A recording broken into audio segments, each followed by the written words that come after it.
The show starts in 10, 9, 8, 7, 6, 5, 4, 3, 2, 1, go.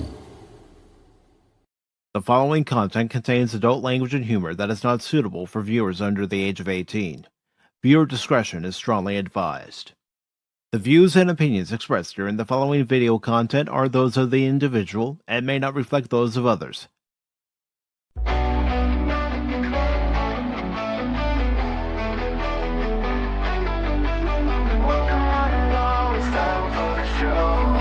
Pacific414 Pop Talk is here.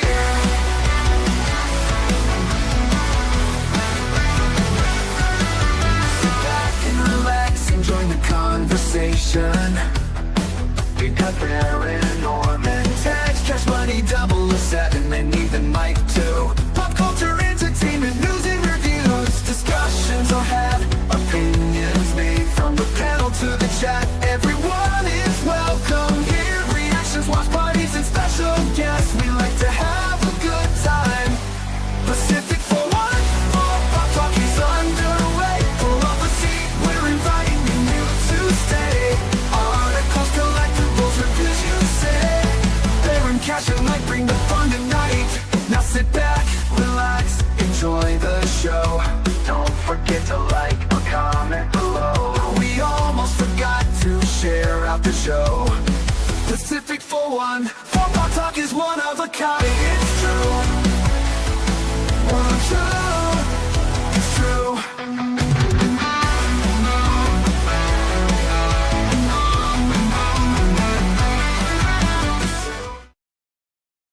Good morning, good afternoon, good evening, and welcome one and all to the Sunday edition of Pacific414 Pop Talk, along with Cashmoney007. I am your host, Mike, and tonight we are going to discuss the continuing downfall of modern entertainment.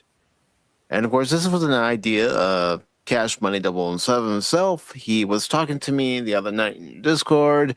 He was really on a tear, and I said, well, why don't we just talk about this on Sunday? But of course, before we do get into tonight's topic, Cash, how are you doing? I'm doing all right.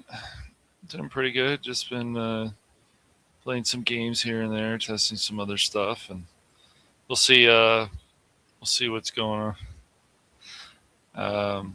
So yeah, well, yeah. Just been watching some stuff, watching some old shows. Just trying to keep myself sane. Sane in an insane world. That's and right. I'm not joking when I say that. Mm-hmm. Because this world has gone completely insane with everything that's going on right now. Mm-hmm. Yes. But anything else going on in your life? No, not too much. Just need to catch up on a bunch of reading and stuff, do some more research on things. We'll see how it goes. No. All right. And of course, before we get started with today's topic, I do want to say hello to Bor. Good to see you. And of course, we are live streaming on Pacific414 on YouTube, Pacific414 on Rumble, and Phantom Hooligans. Yeah. And of course, I want to say hello to Helion, who says hello, keepers. And Bor mentions that they announced a new season of Dragon Ball Super, if anyone cares. No one cares, Ward. No, I'm kidding. I'm sure people do. And then he says, ew, it's Cash. I know. I think he's another smart ass, just like the rest of us. Yeah. And about me saying that you and I were talking in Discord, and I said, okay, let's just talk about this on Sunday's show. He says, sounds about right. Yeah. And we have Alex Story, who says, can you shout me out? Hello, Alex Story. Shouting you out. But Cash, what exactly brought on this idea of talking about the downfall of entertainment? Could it be the new Masters of the Universe trailer that was released Thursday night Well, that or that didn't Thursday help. afternoon, I should say? Could it be Starfleet Academy? Could it That's be just that you another- have these shows on both network and streaming services that are only on for one season before they're canceled? Could it be that you saw a movie that you didn't like? Huh? And before we continue on, I do want to let channel members know if your stealth is optional, you can join us just like Padawannabe. Yay! Who apparently is throwing Wait, stuff around. Padawannabe. All right, where's my mute button, man? Come on, man. I was getting in the refrigerator and the sodas were moving. Sorry. He says he's getting in the refrigerator, folks. Have to get food. Is that where the wife tells you to go for a timeout? No. She's leaving. Hey, at least have some food and drinks. Oh man, I didn't actually know Padawannabe was going to join us. It's a trap. Yeah, It's a trap. Cash. Members. Stealth is optional members can join us today. So if you're a Stealth is optional member, you could be like Padawannabe and join us on the panel and, But bring your every point time I or see- a counterpoint. Every time I hear Very, Padawannabe, very sneaky. so too many red flags, though, man. Come on, man. Oh, red flag horrible in F1. Red flags bad news. No red flags. Hey, No red F1 flags. actually. I'm not stopping got, this race. F1 actually. F1 got some nominated for nominations. stuff. Yeah, thank goodness. Yeah, I'm glad you said something. I took a screenshot of Lewis Hamilton's X comment. So I was like, oh, maybe I'll read that. I don't know. We'll see. We'll see how depressed Cash ends up being today. Or if he's going to be able to handle it. Helion. Being a smart ass again. Yeah. No, she's not. But I want to let her know that you're a whiter every night. Oh, sure. So is Mike. No, I just play a game and I start ranting, raging and cursing during the game, and some new person comes along and they're not expecting it. They're like, what's going on here? Never mind. I'm leaving. But Cash, Yeah. give us one example of the downfall of entertainment that continues to spiral. Oh man, well, we've had some recent examples, and without because the thing is, screaming about this stuff is not going to help. We can't really change things. I would say one example definitely is where Magic has gone. Not so much that they wanted to do these crossovers, but just race swapping. That's just ridiculous, and just starting to taint something that was actually great. So you had that example, and then you have somebody like Sophie Turner, who said recently that Laura Croft was never a sex symbol. It's like, no, that's just Oh, really? let me just bring up a random. I'm seriously going to do this. I'm going to bring up a random image of Laura Croft. It's not her fault. She's just drawn that way. See, Padawannabe understands. Yes, Warhammer also took somewhat of a dump too with the whole female custodes situation, right? Yeah. All right. So Laura Croft isn't supposed to be a sex symbol. Well, let's see. What can I find here to, Yeah, female point counterpoint. I don't know. Actually, I think Laura Croft has her own point counterpoint. Haha. But I don't know. Look, a Tomb Raider figurine. Oh no. It's pretty And cool. look. Yeah. Mhm. Well, let me bring up another example. Let me bring up another prime example. Let's see. Yeah. Lara Croft in the movies. Well, the first one, Angelina Jolie. What do you see there? I see a sex symbol. That's what I see. Yeah. And why? Because Lara Croft in the game. This is And to the mail. Angelina has admitted that she wore padded upper body prosthetics. It's all right. It's not a problem. It still worked, and it looked good. So. Oh, look. Lara Croft again. Yeah. Yep. This woman had her own calendar. It's like, Sophie, what are you talking about? Are you kidding me? It's Hollywood again. That's what it is. Let's see. Hollywood. No, I didn't want to click on that. I had the penguin. Hollywood, you're Oh, well, that's your Lara Croft. Let's see. Trophy The 2010. guy. Yeah. Look. Yep.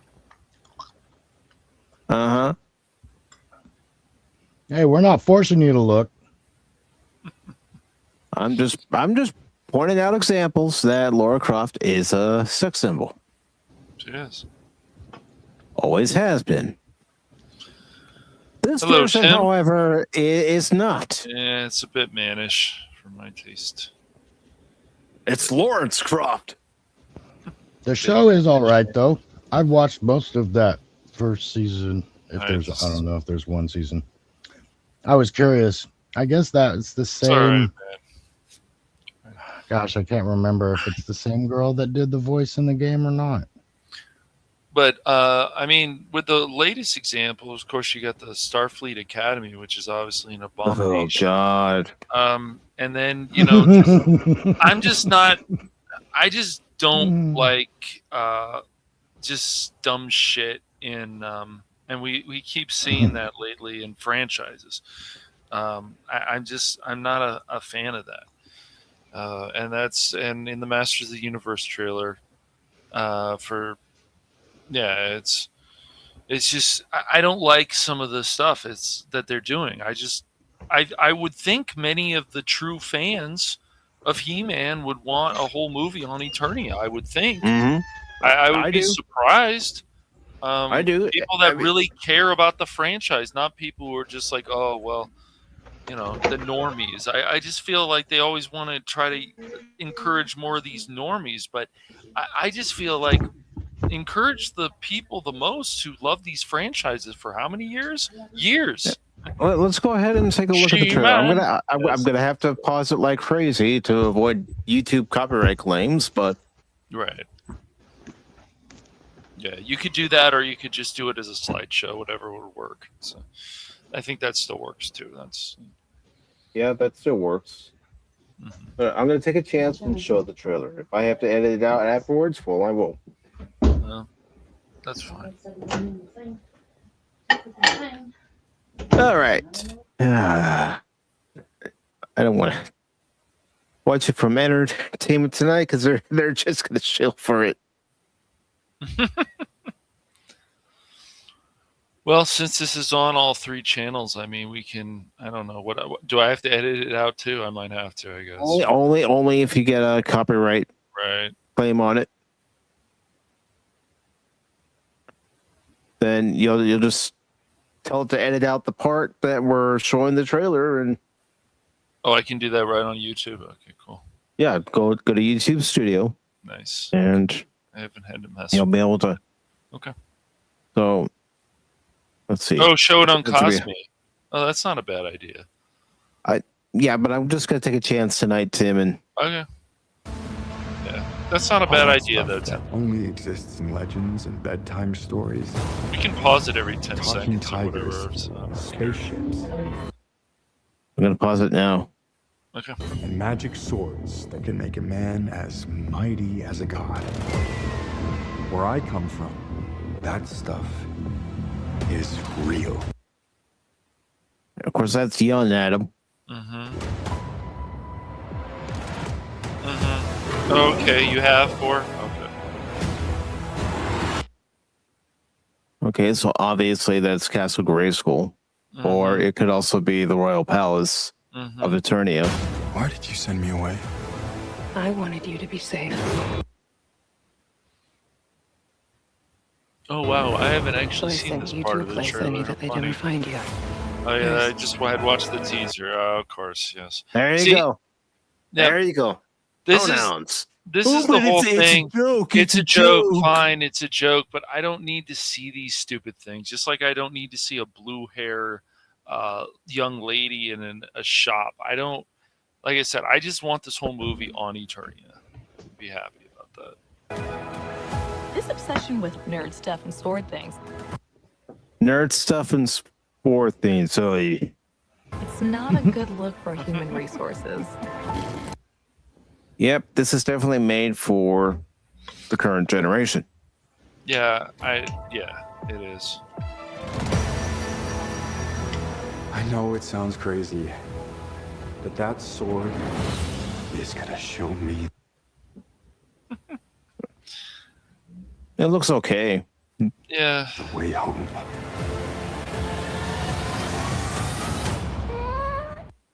And there's where you get the thumbnail, folks. What I don't understand also about a lot of modern Hollywood entertainment, taking a they big just- giant dump on established IPs. I Go don't ahead, see Cash. Adam acting like that ever.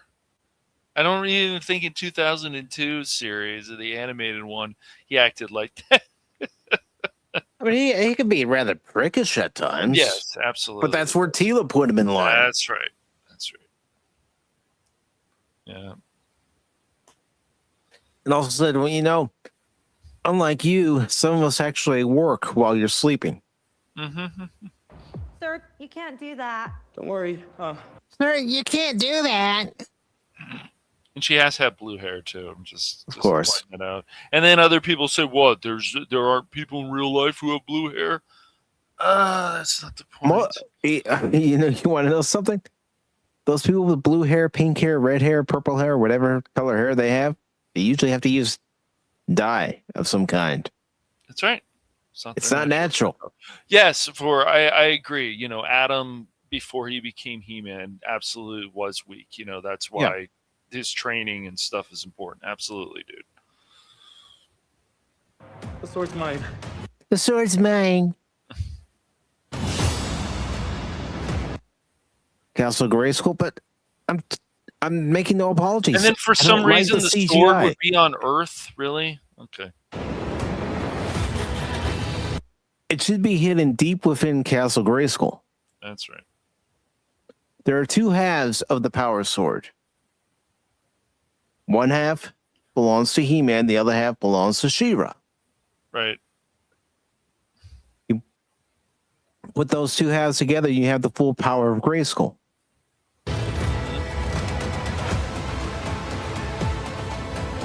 Hang on. It's about to get weird. Oh, it's about to get weird, Cash. It's about to get weird. Weird. Where we've heard that before. And well, could they act like they're not even trying to act? At least show some G forces.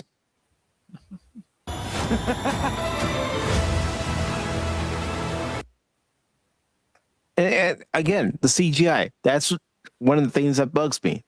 Another, we've already had a Masters of the Universe movie take place on Earth. Mm-hmm. We don't need another one that takes place on Earth.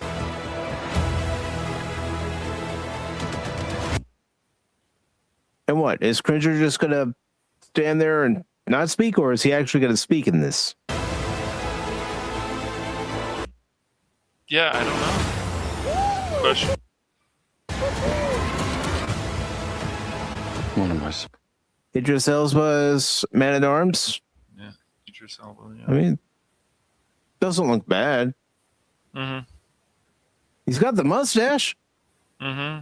Man at Arms has to have the mustache. Supposed to do. Right. Tila's not a redhead. Well, oh yeah. That's right. She's a dyed redhead. Take the sword. Yes. You protect them. Bisto. Let's look at this. After the transformation, I guess that's Beast Man. I don't know. Oh, good. We're back on Earth again. Yep. Remember. That's right, Phil. Remember. Trying to get it to where you can actually see a little bit of evil in.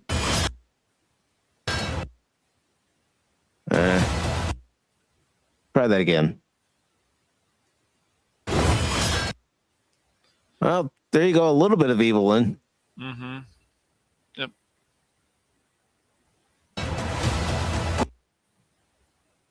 Cringer. Yes. Come on. At least show Cringer as Battle Cat.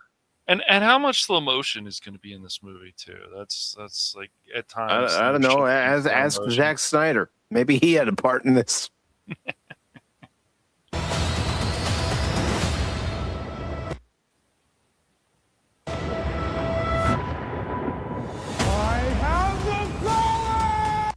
Oh, come on. I'm supposed to believe he's becoming a He-Man by going, I have the power.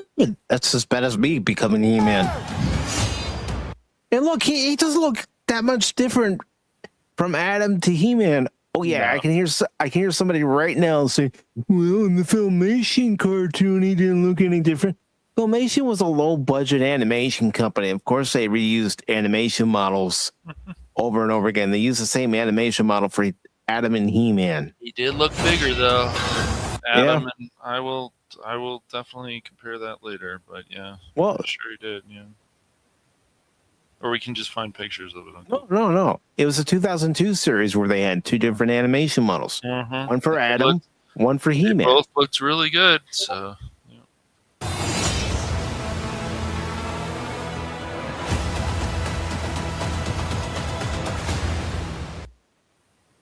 Snake Mountain. How much you want to bet Jared Leto just voices Skeletor? He's not actually Skeletor. He's not actually Keldor before he becomes Skeletor. Okay, I hadn't watched all this trailer before. This is okay, so I just had watched it. In June 5th. Oh boy. I don't know. Premium formats. Woohoo! Hey. Very exciting. That's okay, man. That's okay. This Jet Xer does have a connection to He-Man. I watched the cartoon when it came out in 1983. When the toys were out in 1981, I had them. And the mini comics, before they even adapted the cartoon series, telling He-Man's lore was a little different than the cartoon. There was no Prince Adam in the mini comics. That was a Filmation creation. And I can hear Cash typing along, going, is Mike correct?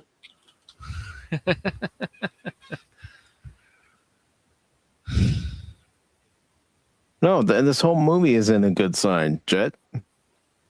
Yeah. Yeah, I'm also looking at the 2002 He-Man pictures. Lester, I see you over on the YouTube side, but for some reason StreamYard isn't showing you in the chat. But if you want to come on the panel and join us in tonight's discussion, there is a link in the post section for all Stealth is Optional channel members.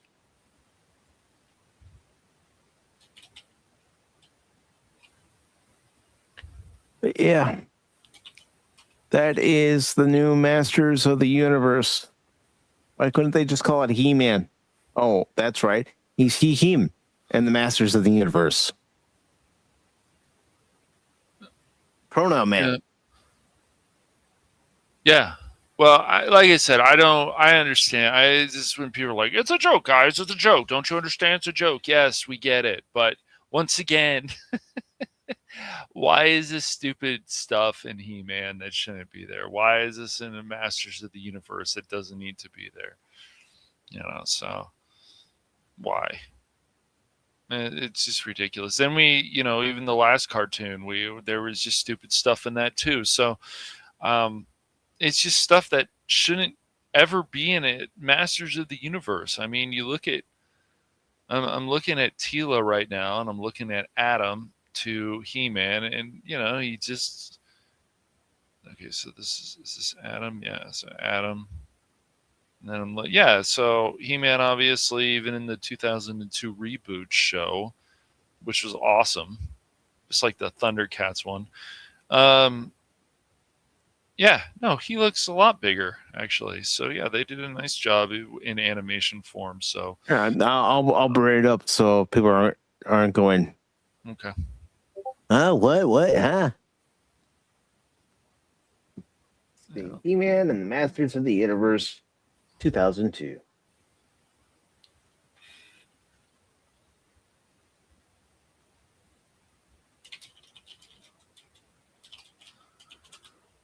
Which you can actually watch on YouTube.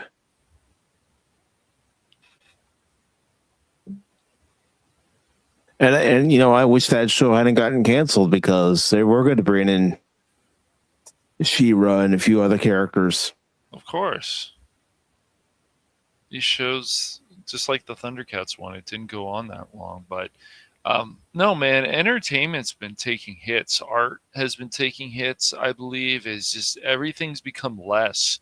The Thundercats go, the Titans go. I mean, the storylines can still be there, but I just can't sit there and watch a lot of that animation. I just don't like it.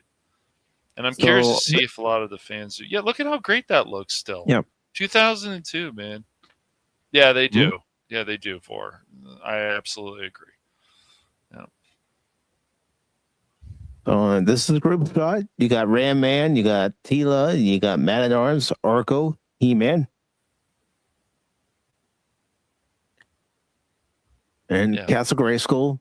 You have Zor and why am I forgetting his name? Why am I forgetting his name? All right, man. I'm losing my cred, man. I'm losing my cred. It's okay. Orko?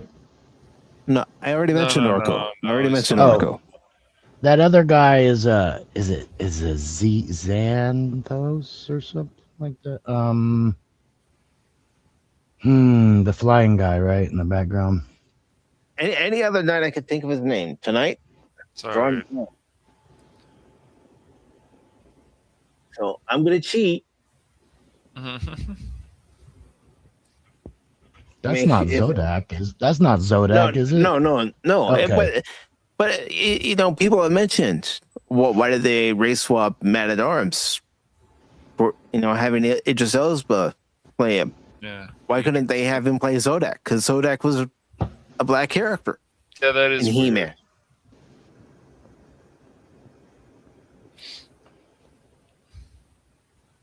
Oh, hold on. I'm trying to find it. As soon as I find it, I'll bring it up on screen. I can't believe I can't remember his name either. I'm getting old, folks. Getting old. Yeah. I had so many figures. Stratos. Okay. God. It's all right. Yeah. Thanks for. You just haven't thought about it in a while. It's okay. No, I haven't. See, I mean, look, I don't agree with this. Like, even this He-Man and Masters of the Universe series, they on IMDb rating, so the user rating, it was 7.5 out of 10.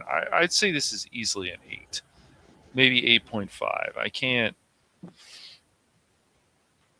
The show was really good.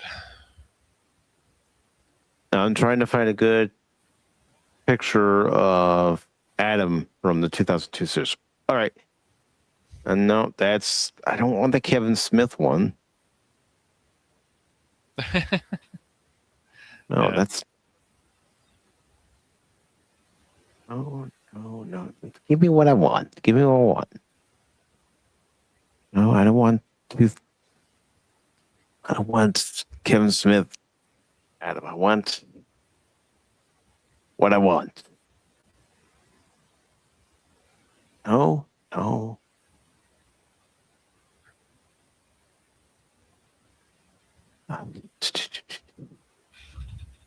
right, let's do it this way. All right. Give him what he wants, what he really, really wants. Oh my goodness. Oh God, Pata, really? Pata. I knew he was a secret Spice Girls fan. Hey, Posh Spice isn't bad. I like Ginger Spice. Ginger, she's married to somebody in F1, coincidentally. Yeah, there's That's one. Here's Adam before he becomes He-Man. Right. And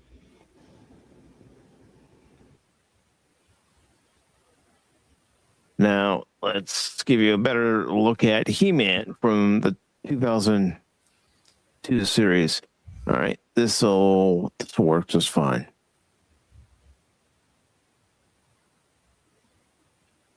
Let me increase this so you can at least see something. Yeah, see. But there's how he looked as He-Man. Change. Oh.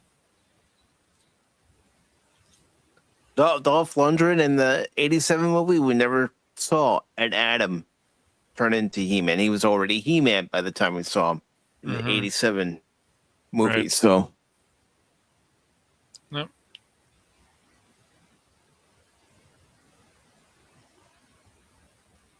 But yeah, I mean, obviously, you can see the trailer. The people who are working on this, they know some stuff about He-Man, but how much? Well, how much did Mattel say to them? Keep with the lore. Then Mattel just said, "Yeah, we got to put this in, that in, and all this other messaging bullshit." Mm-hmm. I get it. They're jokes. I In understand. They're all supposed to be jokes, but my feeling is still the same. I just find it to be dumb shit. That's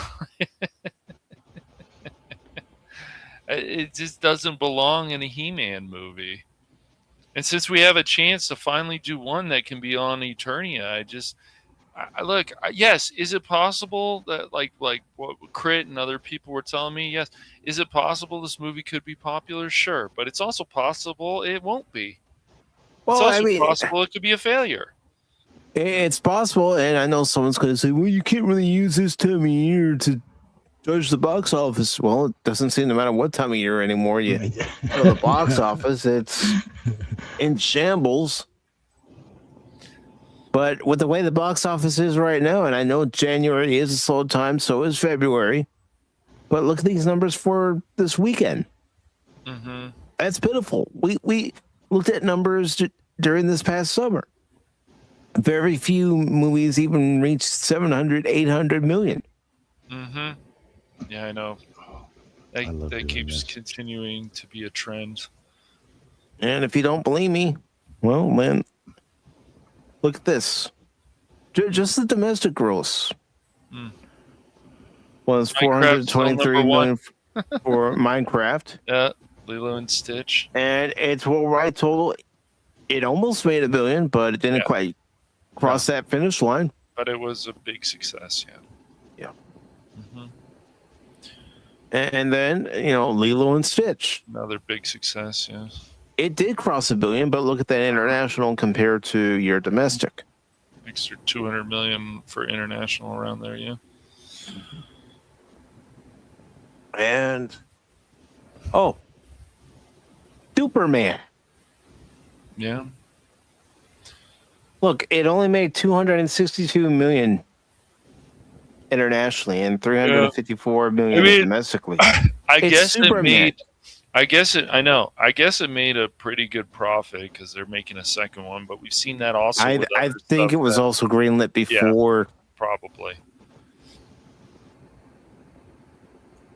Let's see. Pata, your favorite movie, Jurassic World Rebirth. Yay!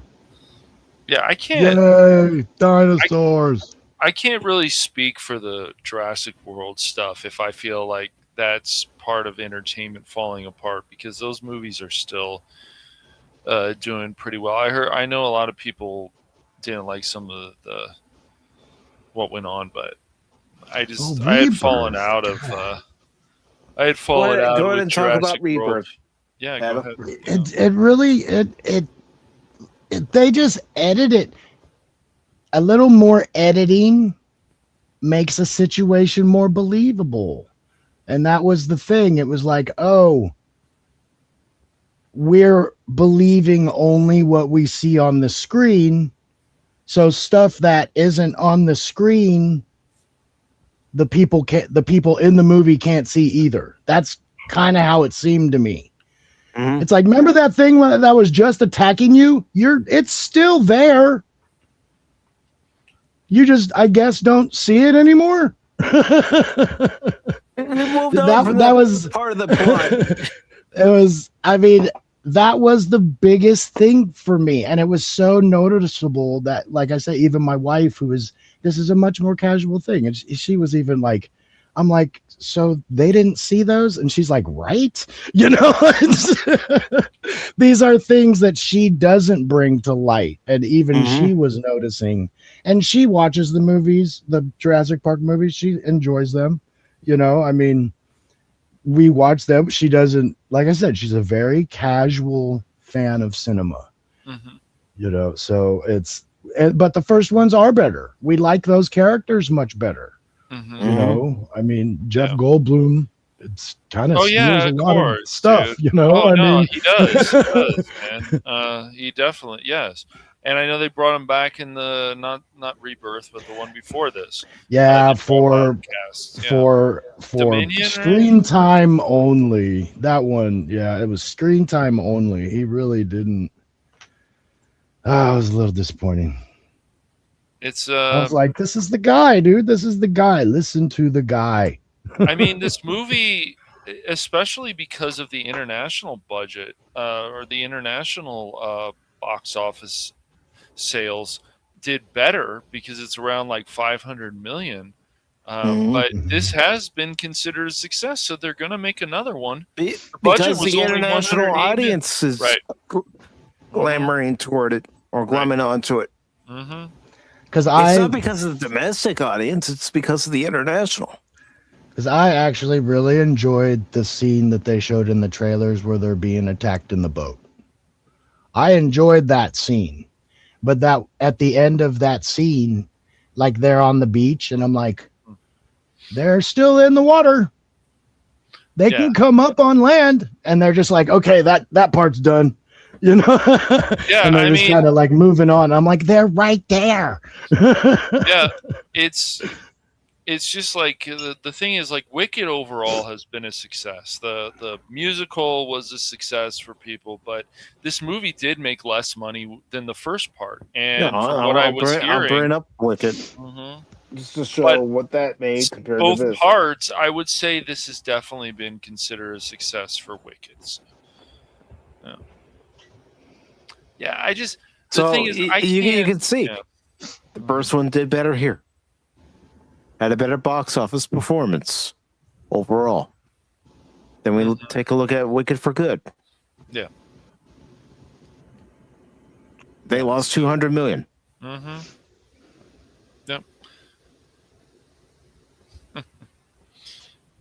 Best scene in Rebirth with the tracks and River is just from the novel. I agree with that completely. I remember seeing that and going, finally, they did it.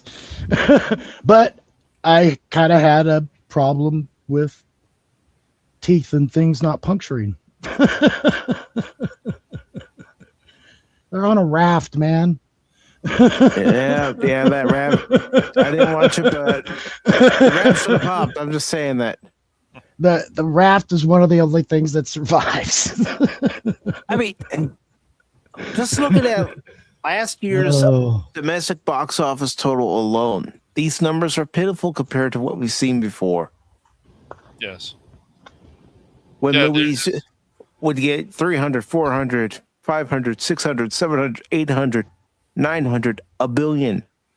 yeah, we're seeing One what we're billion. seeing is like look, even if you're excited about He-Man, you're not excited about He-Man. I feel with all these franchises, it's just the things that keep are being said, and then when what happens is then when it actually becomes a reality, either stuff like The Acolyte, which was just dumb fan fiction. I don't care what anybody thinks about that.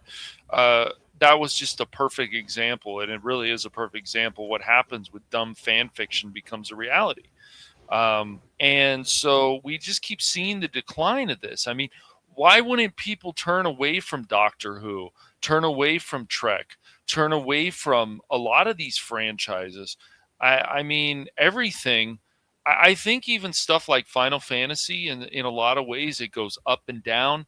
But even these other companies, they put out this stuff, and they're like, "Hey guys, we have this minority character that okay, but you guys are doing a poor job on selling people." Like, I'm sure when Laura Croft was first introduced, people were like, "Oh, we don't know if that's going to work." I'm sure there were people just like Star Wars, just like all you hear these stories. Oh, we don't think that's going to work. Well, you have to sell people. The marketing is also poor about this stuff. And I remember I'll still go back to Transformers 1. Mhm. The Yeah. piss poor job both Paramount and Hasbro did Right. promoting that movie. They did a piss poor job.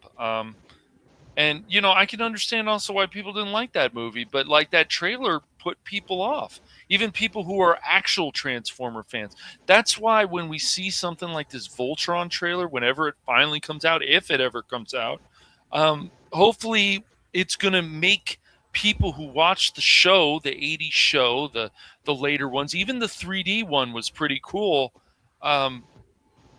that they're not hopefully going to go into that more of a Netflix direction. They're going to go actually in the past, because Henry Cavill is like, we've got to go more in the past. Let's go back into the 80s or the 3D stuff that they did. So, yeah, I love Spider. And because Baron's not here, I'm going to fill in his seat. Right. And Vor says they didn't care if Laura worked. Oops. Boobies! Yeah, That's for you, Baron. that's right. So if you watch this later, boobies! You've gotta sell people. People don't understand that every character that you looked at, just because they looked great on screen or they were attractive or whatever, their personality was so much more. Look at the woman from No One Lives Forever. Yes, she's like from the 70s, and it's kind of like this Austin Powers kind of looking character and stuff, because people actually wore that stuff in the 70s, but she's so much more than just her attraction. That's what you need to sell people on it. So if you actually want to make, say, a character that looks bland or whatever, where's the personality? Where's this? Where's that? You've got to sell people on this. This is one of the problems also with entertainment lately. They're doing a very poor job on selling people on a lot of things. I can even say they did some things right in that Minecraft movie from what I saw. They actually had stuff from the actual game, which was a credit to the movie. I don't know how to exactly feel about that. I've only watched ever half of it, but so I don't really have that much of an opinion on it. But from what I did see, they did have stuff from the actual game. Yeah, sure. Lot of chicken. Hello, Lady Mist. But yeah, right. A Minecraft movie apologist, but no. I'm just saying that the when they actually have stuff from the actual property, that's good, but it's just like you got to sell people on these characters, and so it can't happen. And I don't know, like we're seeing some entertainment, but even like some of these Japanese anime, some of them, it can suffer too, especially with people taking over. Other people have watched some of the Dragon Ball stuff, said that there were changes. And these are people who are hardcore fans. And so that should be concerning to people. Right. I know, Crit. But I just, I don't know. We keep seeing the trend of what's going on. I mean, I don't like some of the evolution of stuff that's happened with Teenage Mutant Ninja Turtles. I don't like some of the evolution, obviously, that's happened with Doctor Who. I don't like if you're like, I'm going to put in a female doctor. Okay, but she still needs to feel like Doctor Who. She needs to make the final decisions. She can't be like, oh, I want my minions to do it. I want my my secretary or whatever to do it. You can't have that. Doctor Who needs to make the final decision. These are things you should never change. The Doctor, Cash. Mhm. Yeah. It's just the Doctor, not Just the Doctor Who. Doctor, right? I know. I'm just saying for the show. It's just you're not. You should not change these things because they don't. They're great. So don't try to fix them. But that's what they continue to try to do. They try to fix what really isn't a problem with movies and TV shows. Exactly. Yeah, you're breaking things and you're fixing things. And yes, I get there can be jokes and stuff, but what if those jokes just don't fit into that franchise? What if those jokes were never there in the first place? They shouldn't be there at all. What if there's a particular style of humor that the franchise has always invoked? Right. Because it knows it's not supposed to be a comedy series. That's right. But you look at, previous Trek, yeah, they had some funny moments. Yep. But they didn't go around it with a whole episode a lot of times. It would sprinkle those episodes in occasionally. Mm-hmm. Yep. Exactly. That's why people care so much about what happened to Tifa and stuff. It's not because she's a real life person, because she's not. She's just a character. But it's just they got to like the character so much that when people start changing the design, changing these things, it upsets people. Well, I mean, it's the same thing that happened with Lara Croft with the reboot Tomb Raider. Yes, I like the character model, but I understand why people feel about this.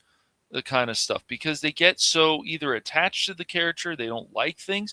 This is why it made people so mad about the ending of Mass Effect 3, because people were told that all their choices were going to matter. So everything that they did from game 1 to game 3, and then what happened, and even with the extended cut, it still didn't make a lot of people feel better. It just was a Band-Aid to them.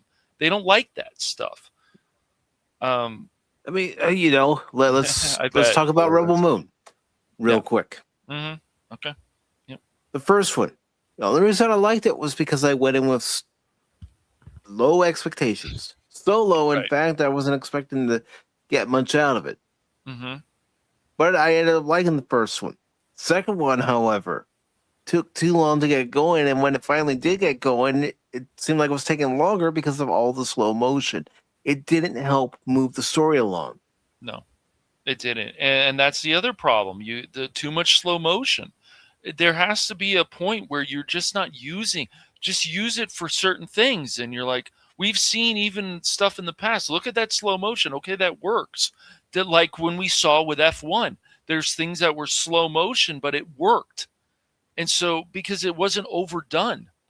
But people got this idea in their head, I think, because they saw the slow motion in something like The Matrix, that, oh, we can go crazy. But no, just you got to back off. If the movie, the way the film is made a certain way, and it makes sense with the slow motion, fine. But you go crazy with all this stuff with slow motion, and it's just, that's another thing that just can hurt entertainment. Mm-hmm. Yes, exactly. I agree with that. The slow motion-y thing, especially in sports, like in F1, as long as it's not too much, because F1, we can't relate to it, but sports we can relate to. And a lot of us do kind of understand when athletes talk about that time slows down for them.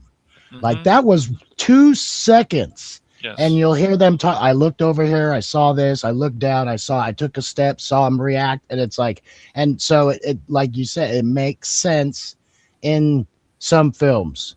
And it could have been overdone a little in 300, but that kind of makes sense to me. Like in the heat of battle, your mind, your eyes super focus on different things. We almost get like what they portray as that eagle vision. like how they can just zoom in and zoom out and look Right. all over the place. It's like that's kind of how we get in those super fast, complex moments. Mhm. Somehow we're able to compute what we're doing, and that's I think Yeah.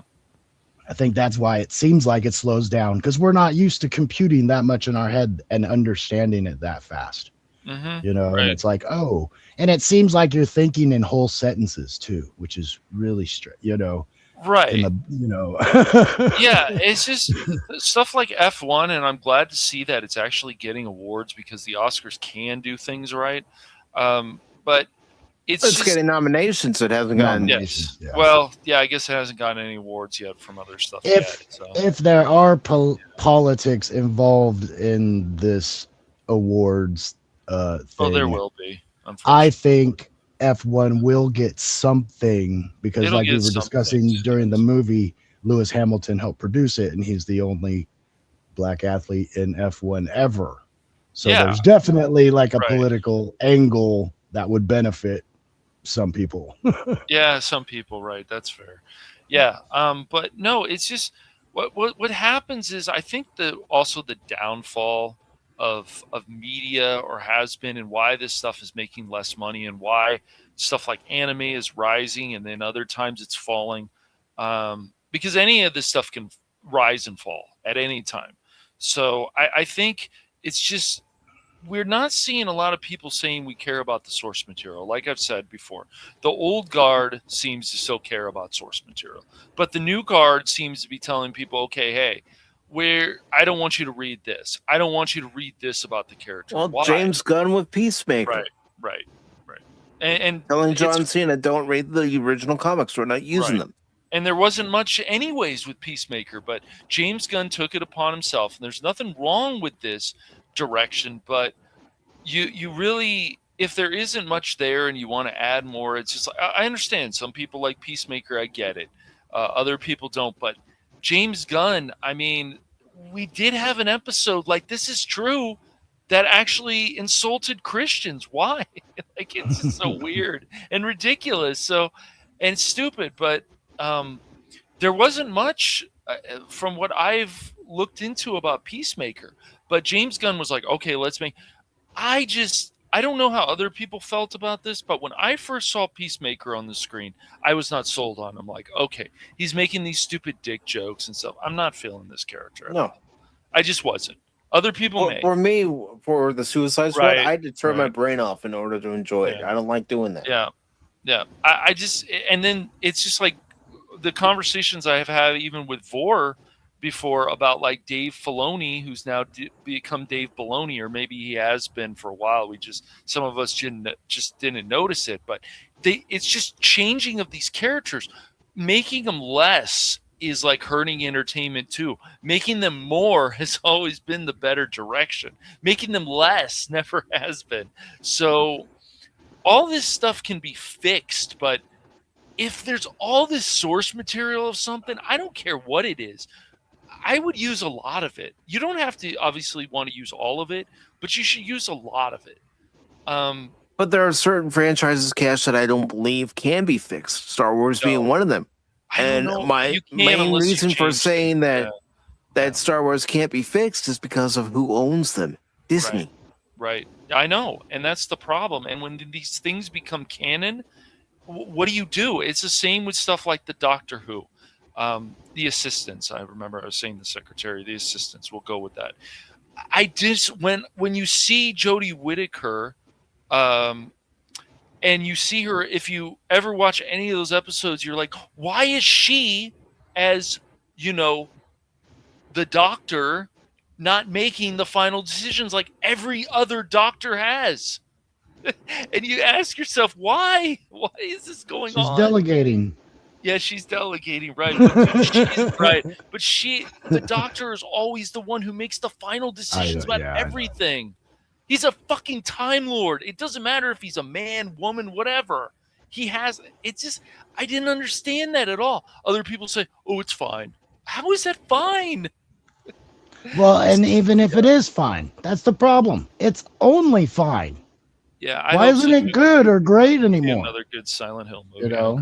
Yep. Fine is fine. Fine is a Yep. D plus, man. Right. I I mean, mean, it's just they want to. That's why like Resident Evil turned me off. Like the first one was pretty good, and this is going way back. So this is going what 2000s, early 2000s. you're saying the films there, the Yeah, films. the film was pretty good. The first one, they had some thing, the T virus, different things. Okay, cool. Then the second one, they were like they started changing things. It's like, oh, in this situation in Raccoon City, we can't have Claire Redfield. What? Why? She's supposed to be here at this. And so I get it. They put went in in the this other more girl, action yeah, stuff, the right? other- But they didn't. Where was Wesker in all this? I mean, I think he might have been in the later ones, but maybe not. I'd have He to is check there that. all the time. Okay. He's just not who they were dealing with. Okay. Because they're Right. not really aware fully of him at that time. Okay. You've They watched all think the it's these other Resident- people. Okay. I have Yeah. watched them all. You've watched them all. Okay. I watch those like I watch the Underworld movies. You know, Yeah. they're decent. I like them. They're fun. You know, it's a very fun film to watch for me. And then the last ones, it's just like, wow, what Right. happened? Come on, Pata. You know as well as I do that the only reason we watch Kate Beckinsale in the Underworld movies is because of Kate Beckinsale. That's it. Well, I'll give a lot of props to that Right, leather right. jumpsuit she was wearing. I'll Um, give a lot of credit to that jumpsuit. but yeah, I mean, it's just what we see. It's a source material. It's also these actors who say this, and some of these directors and these writers, and the things that they say, and they're like, instead they don't take the Henry Cavill approach. Okay, I understand why fans are feeling this way because they're so passionate about this character. They like the franchise a lot or whatever. But instead, excuse me, the writers, the directors, a number of the actors, they go out and they insult the fans who have loved this stuff for years and years. Who do you think built this for you guys? Who do you think buys the merchandise for you guys? Like, that's not smart marketing at all. That's the thing. Yes. If Superman was the hit they want to say it is, yeah, we look at its box office for last year. But if it was actually the hit they say that it is, then how come Superman merchandise is sitting on pegs and shelves at stores? Right. Exactly. Why are people always buying old merchandise? Why are people always buying the Black series of older Star Wars stuff? Because they like it better in these, right? But it's just, it's so crazy to me. Like all this is all like hurting entertainment. I mean, we barely have like even family shows now because how dare they have any quality family shows? But it's all this stuff. It's like they want less instead of want more. They want less and they want to push their agenda in these shows and movies. I mean, take a look at modern Star Trek. All they wanted to have is characters that talk about their pronouns when they actually knew anything about Star Trek by the time of, Archer, Kirk, Right. Spock, McCoy, Data, Picard, Cisco, Janeway. By the time of those characters, nobody cared. Right. It's like, okay, you're a human being like I am. Cool.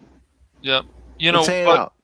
That's why things like, why does Beavis and Butthead get to come back? And because Mike understands, because it's the same kind of humor that people still enjoy. God. You can watch one clip and the guy wants to, pull his pants down and put something in the ATM, and then he's like, there's people around and stuff. Like, it's just stupid and funny. But he still understands that this is what we should do. The people that understand. Look, I think even Rick and Morty had fallen apart because they just went too weird with it. It was weird, and then they lost Justin Roiland, and I know there's must have been situations with that. I don't know if that's all his fault or he got hosed, like we've seen with some of these people. But even Rick and Morty got way too weird, and I'm like, I'm out. I can't do this anymore. And we have a question from Helion. Okay. So as soon as she types that question and I see it in the chat, I will bring it up here. Panel. Yes, I agree. They do. Yeah, they do. They treat us like we're stupid morons that we're just gonna mass consume everything that they put out there, whether it be on network TV, streaming, or even in the theaters. Yep. And Henry Cavill was the best thing about The Witcher. I could only get through a few episodes, Crit. I couldn't. Everything else was just subpar to me in that show, and I'm like, I'm out. I'm done. Even with Henry Cavill in it, I was like, I can't watch this anymore.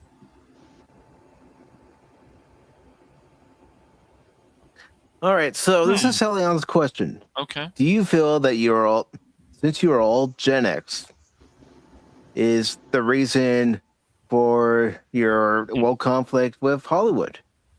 I don't think it's just because we're Gen X, Leon. I think there's people younger than us who don't like this. Yeah, we've seen good entertainment before we got into, let's say, 2014, 15, and 16 is when it really started to show up with this woke agenda. And even some things that aren't even woke, it can be bad too because it's just poor. It's not a good script, or it's not this. It doesn't. The agenda doesn't help, and the agenda, if it doesn't fit into the franchise and they're just trying to drill something in there, it's ridiculous. And you can always see that they want to do this. We need to race swap this. Well, what if we race swap this other way? No, we can't do that. That's racist. Okay, that it doesn't work like that. And, to continue with Leon's question, yes, do I happen to prefer things that I grew up with? Well, of course, that's what I grew up with. Right, exactly. I'm not going to say otherwise. I can't say we weren't spoiled because you could just tell that a lot of people really cared about putting out something that could last for generations. Why do people watch some of these old films? Why does film classes show stuff like Citizen Kane? Because however you feel about it, it's still a classic to a lot of people. It's a story. It's the whole thing. It's just it's really, really interesting. And there's other people who don't like it. They find it boring. That's fine. But it makes you think. The other problem is a lot of our entertainment doesn't want to make us think. And if it does make us think, it makes us want to feel like we're stupid. Or we're watching a bunch of TikTok videos of narcissists. Yes. Well, unfortunately, that's what Starfleet Academy looks like it's made for, the TikTok generation. Right. And, they could say, well, we're making a Star Trek for young adults. You don't need to have a Star Trek specifically for young adults. I will keep saying this until the day I die. Right. I was 7 years old when I got into the original series of Star Trek. Yes. Let me say that again. I was 7 years old. Yeah. I wasn't a teenager. I wasn't an adult. Yeah. I was a 7-year-old kid who was still into cartoons, still into playing with toys. Yep. I got into a show like Star Trek. That age. Yep. Yeah, but my, because back then, your family probably usually would turn on TNG at the time or something else, and you were a young kid probably, and you would just watch it, and that's why a lot of this stuff your parents watching. So, what's this? That's why a lot of people got excited about Indiana Jones. And look, you can just ignore the last movie and even the fourth one. It has the story is all over the place, but they're still fun. 3 Indiana Jones movies. The fourth one, the Crystal Skull. There are 4 lights. The Crystal Skull is still fun. It's not a great plot. I'm just not a fan really of the alien stuff, but it's still a fun movie to an extent. But the last movie is just it's just a mess, and you can blame Disney for that. You can blame you can blame Kathleen Kennedy for that probably too. But it's just a lot of this stuff from the studios and even Paramount. You can't trust Paramount, Skydance, the merger, when they continue to release stuff like Starfleet Academy. And if you like that, great. Let's put this out too, because I've mentioned it before, but Starfleet Academy was made by the previous regime, the previous ownership. Mm-hmm. It was still going to go ahead regardless. Okay, well then. They couldn't stop it? There's no way that they could stop that? Cash, if Skydance wanted to stop the J.J. Abrams Star Trek movies, they could have, since they co-produced two of them. That's true. And I do want to get to this comment from Godzilla and Aaron. I'm going to use a different voice for it, not my own.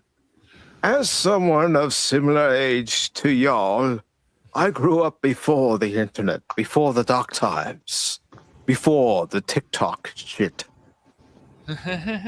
Not bombarded by algorithm nonsense. You only found out about things if people talked about it. It was organic. Yes. Right. When we went to school as kids, Mm-hmm. how did we find out about a cartoon series that everybody was watching? Well, somebody was talking about it on the playground. Somebody was talking about it in class. You know, our parents, how did they find out about shows or, movies? Oh, yeah, they could read the arts section, arts and entertainment section, read the reviews, but more than likely, they listened to a friend who actually saw the movie and said, you got to go see this. You got to spend money to go see this. Honestly, how did South Park get so big? Word of mouth. Word of mouth, yeah. I mean, one person would see that show and tell everybody they know. I think that's my problem with today's Hollywood. It doesn't matter if you're woke or not. We had so much good stuff. You got to keep giving us good stuff. Are we going to watch it and go, what we had before is better? And of course we're going to go back to what we had because there's still more there. There's hundreds of movies and dozens of series that I still haven't watched that people say are great. So I'm content. If they aren't making stuff that's going to make me watch, there's plenty there still. I mean, I've mentioned this before, too. Move Along Home is one of my least favorite episodes of Deep Space Nine. But I'd rather watch that than watch a lot of the current Star Trek. Well, and I think you guys have mentioned this before. It's like that's why, like, Seinfeld and Friends and these older shows still get watched. People will watch them beginning to end. Office and these, watch them multiple times. And it's like, that's unheard of. And it's like, well, why not? If there's nothing else that I like better right now, why wouldn't I watch my favorite show? I mean, Helion's comment that I have highlighted up on the screen right now, where she's saying that she's been watching a lot of rom-coms lately. One thing she appreciates was the fact that gender, race, or sexuality isn't all in your face. And that's the whole problem, too, of entertainment. They like to put things in your face. Oh, look, this character's gay. This character's this. This character's that. It's like, okay, what does that have to do with the current story? Nothing? No, then let's move on. And if we're in the setting long enough and the writing's good, we'll know what your character's about without you giving us commentary. Exactly. And it's really, I don't want to be chastised in my movies. And it's like, oh, I'm sorry, my daily habits are such a problem that you have to make it a point in film to tell me I'm wrong. And Redstone over on Rumble says, The Last Jedi molested my inner child. Ooh. Ugh. Well, I have to admit something. When I saw The Last Jedi, and I know what, I was around friends and I was excited after I saw it. But then the more I thought about it and then watched it again, I went, ugh, it's bad. Exactly. We also had magazines that would talk about movies, commercials, whether they were on TV or on the radio, you heard about. And it's good to see Lady Miss on the proper side of things, where she has the power of mod. Unlike on the Phantom Hooligans, where for some reason Cash won't grant her the power. And honestly, commercials, even like most of them were just boring and information.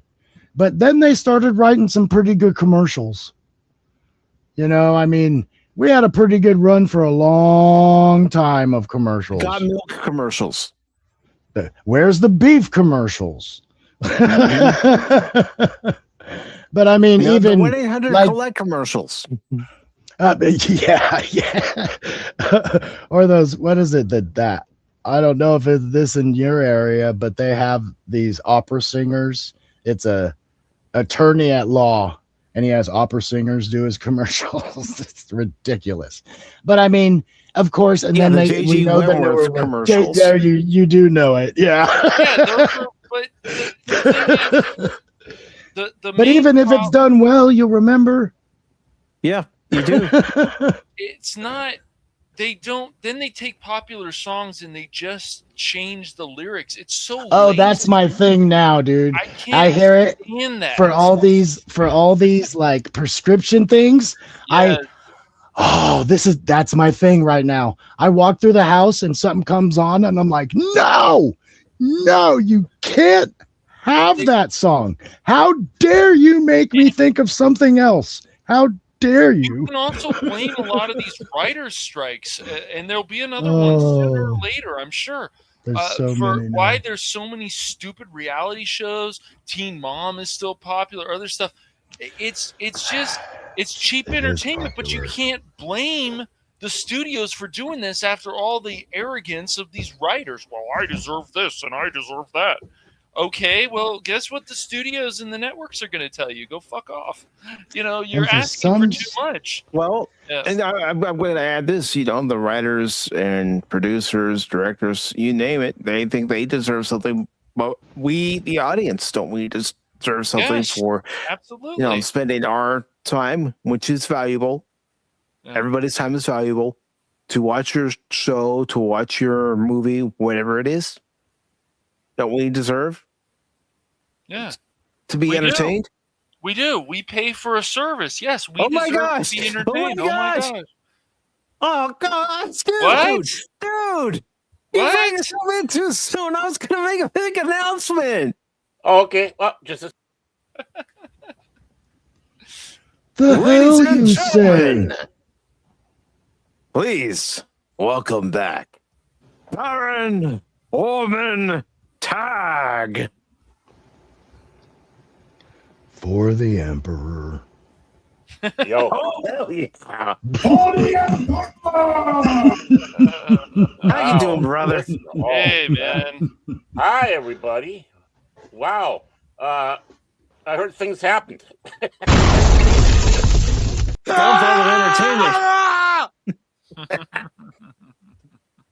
It's good to have you back, brother. Yeah, man. Yeah, I would mean to talk to you guys and all that, but I thought I'll just pop in and go, hey, you know, here's a cameo. What do you think about that? It's a surprise guest. Because I can see that you replaced me with Pata Wannabe, and I think I should be insulted by that. Pata Wannabe is me. You replaced me with him. I got my eyes on you, Patty. I got my eyes on you, Patty. I'm too short. Yeah, you just look right past me. Yeah, no, our Arcane season 2 was a failure because, or a lot of people have very mixed feelings about it because of it just was a dumpster. A lot of things got really weird and twisted. It was never.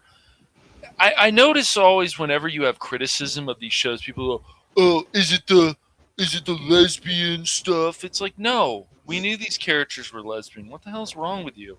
What does it matter if they're lesbian? I don't care.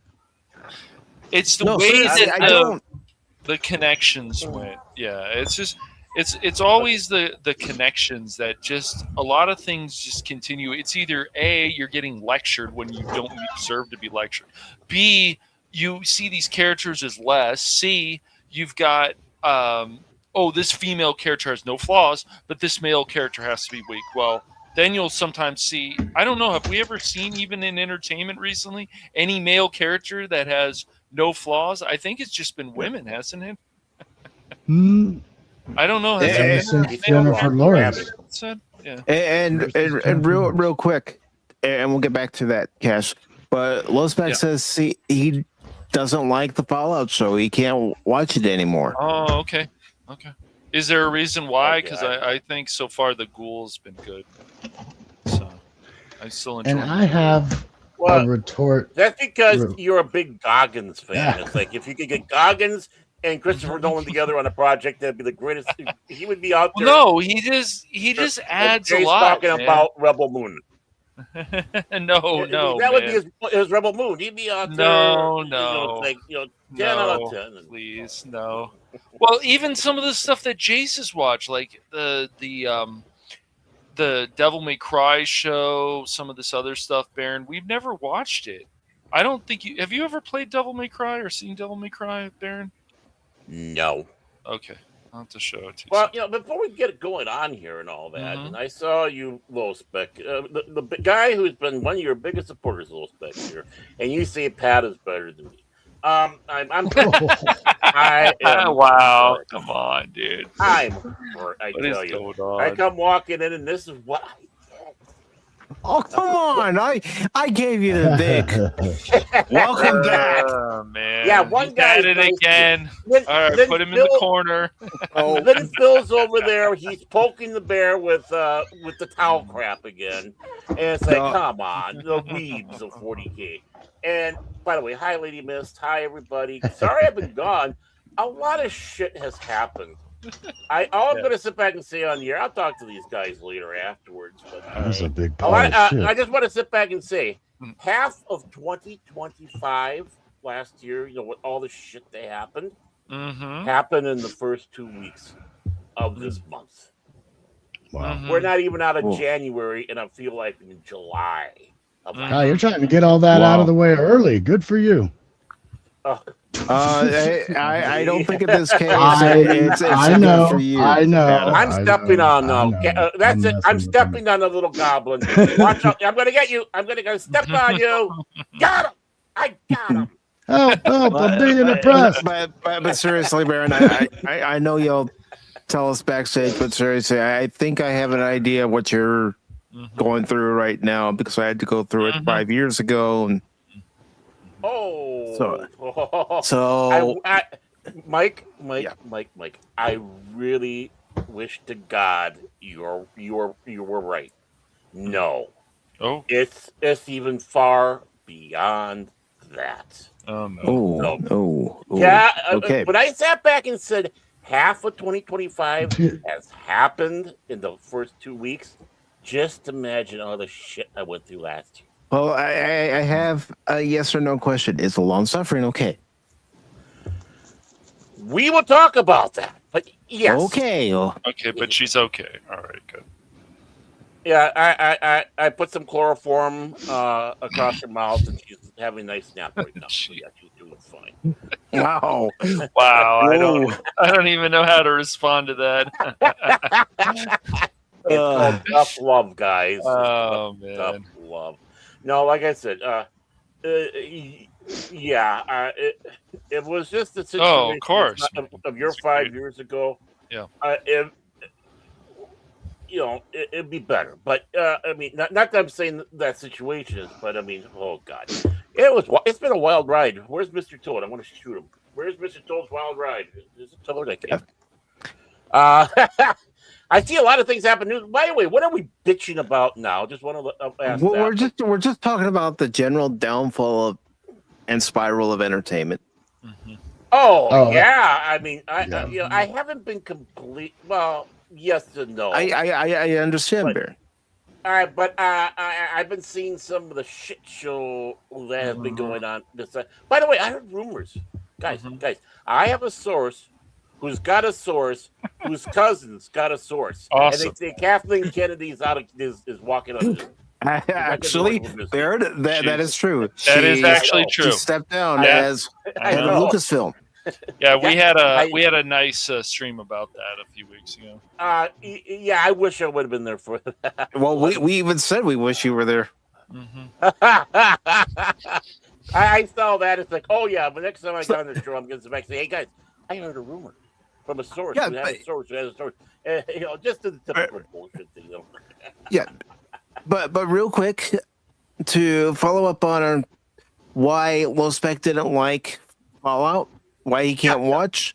He says the straw that broke the camel's back was fixing the radiation at Shady Sands. Oh, I haven't gotten there Well, yet. Shady Sands was built by Vault 15 members because there was clean, uncontaminated water there. They had a clean well. They crap all over the classic lore. And they obviously hate Fallout New Vegas. That's unfortunate. Well, that's just it. Them doing it with New Vegas is kind of destroying the continuity of the games. And now they're claim that this is the real-time lineup. What I've also noticed is like the monologue and stuff when the other character, is it just Ellie? I can't. I don't know. Quiet, Godfillionaire. Shush. Quiet. Don't make me get Harvey on you. Did you say Harvey? Here. I don't. Push the button. I'll take care of him. When there's this, rain Doomcock. When there's a scene, here. When there's a that's scene, a piss poor Harvey. What I've already noticed in the first episode of season 2 of Fallout, I know Phil has noticed it also, is that there's certain scenes where less should be more. And I know this was a scene that people talked about, but when she's in the mouth of that dragon looking thing, the other character, not the ghoul, and she's supposed to shoot these bad guys or whatever. I mean, a lot of people are not exactly good in this show, but for obvious reasons, but she has to have a monologue. And I'm like, I think they could cut that monologue out. And when he says shoot, the ghoul says shoot, instead.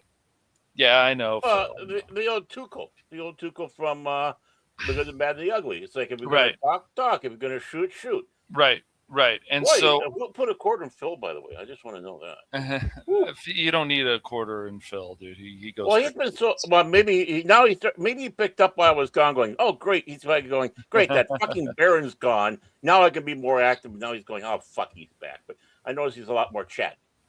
But Phil and I both agreed. We were like, Phil, did you like this scene? He's like, yeah. I'm like, yeah, I feel the same way, man. I think they didn't need to have the character talk in this scene. But what's saving the ghoul, it feels like Walton Goggins. There's people out there. It's not just him. There's people out there that seems to always want to give 110%. And it seems like it's the same thing with Coulson, Baron. If in season 1 of Agents of S.H.I.E.L.D., it was Coulson that was keeping this show together. Without Coulson, it would have started falling apart. And then when the Hydra situation came in, everything went crazy in a good way. And so it's the Coulson character is the same thing with the Walton Goggins, that he's the one who's keeping this show together more than I think every other character. There's some interesting stuff going on, but it's too much. Like, it doesn't matter if it was a male character. We've noticed this is another problem with entertainment. We want less can always be more. So can we see just a scene where you guys understand that less is more, instead of they have to talk or they have to say things for like 2 minutes where they don't. So these are problems, and I can see that becoming an issue in this second season of Fallout. So already. By the way, he wants his Fallout. By the way, Cash. So he's been screaming about it for. If he gets upset about it, I said no, Phil. You can Fallout another day. So, have you gotten your Goggins goggles yet? I see those. No, I haven't. Being that you're a big fan of it, I'm sure it's a big thing. I've liked a lot of things that he's done recently. Vice Principals. I just have, just like Danny McBride. Yeah, it's just these people that are putting 110% into this. But I also find it funny that even in this season of Fallout, we're going to have it looks like the transgender character is back with the Brotherhood, and I think I'm just going to lose my mind. So because Phil and I have talked about this, and this is another thing. If it's a Brotherhood, I hate to break it to people, there would never be a transgender character in the Brotherhood ever. Well, just like the Sisterhood, there would never be a man. No. No. Well, the thing is, it comes down to this. It's not the fact that you have that name Brotherhood, because you could probably, you have something with a Brotherhood and have women in it. But the thing is you got to go down the underlying philosophy of the organization. Exactly. They are what would say somewhat not masochistic, but I was going to say misogynistic. Sure. They're they're bent on that the men are only going to be these knights and whatnot. And all of a sudden, now you're going to have someone coming in there who's pretending to be a guy. And I'm sorry, I'm going to be mean. I don't care. And they wouldn't go for that. No. That character would work better as either a wastelander, right? Maybe somebody in New Vegas that tags along. It's a vault dweller. It's not the fact that you have a trans character, right? But you got to know what to do. The lore would not fit with that. The philosophy would not fit, and so that's just the way it is. It just wouldn't fit. Exactly. And right. And Low Spec over on Rumble says about the Fallout series, they got the look right. Right. And what he doesn't like about the series is little details. Gojira is not facing Novak. He's facing away from town. The snipers are up there to protect the town. The show is just a big ad for communism. Well, I mean, isn't there has always been like an anti-capitalism because of the whole apocalypse and stuff? So as the series went along, I mean, in the very beginning, but they still have currency. They have bottle caps, so and sarsaparilla ones, which is even more valuable. But the thing is you didn't really have that when it was under the original developers and owners. It's when it got bought out, went over, and we know exactly how they work at Bethesda. They're morons on borderline being a retard. The mods certainly make their games 1,000 times better, just like all this other stuff. Well, and that's just it. I mean, someone's gone out there and said they finally got something for, people are sitting across the board saying, now we have a reason to buy Starfield. Why? Right. Because the Galaxy mod that's coming out, where it turns everything into Star Wars. And not only have they gone out there and made that game even better, Starfield, by doing that, it's a throw in the face to Disney and the crap that they've been giving us. So boom, boom, boom. I mean, and the thing is, it's like you said, the mod. Same thing with Fallout 4 when they had Fallout London. It's a good game, I think. I never played London, but Fallout 4. I have not played. I've seen it. I'd like to give it a try. I know there's a lot of hoops you got to do to try to get it modded in. That's the thing that scares the hell out of me. Well, maybe Low Spec can help. I don't know. Our DJ Ronnie G and the Turtles. Well, Low Spec does say Bethesda Fallout is skin deep. Oh yeah, I'm sure it is. Yeah, I mean, it's just there's a lot of. It's a caricature of Fallout. Yeah.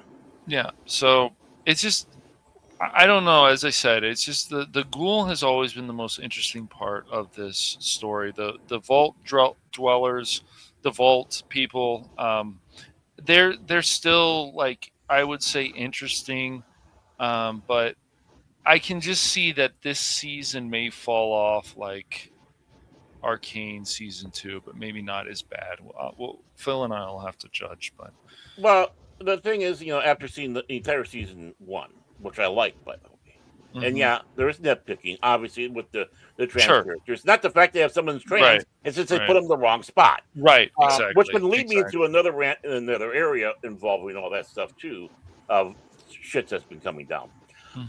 Excuse me, but. What was I going to see if I can say? Oh, but the sad thing is watching the character arcs as they're developing. Right. I see so many dead ends, especially with the lead character, which you should never have. It's like, okay, I'm only seeing dead ends happening with all this, except for Goggins' character, the ghoul, and Kyle MacLachlan.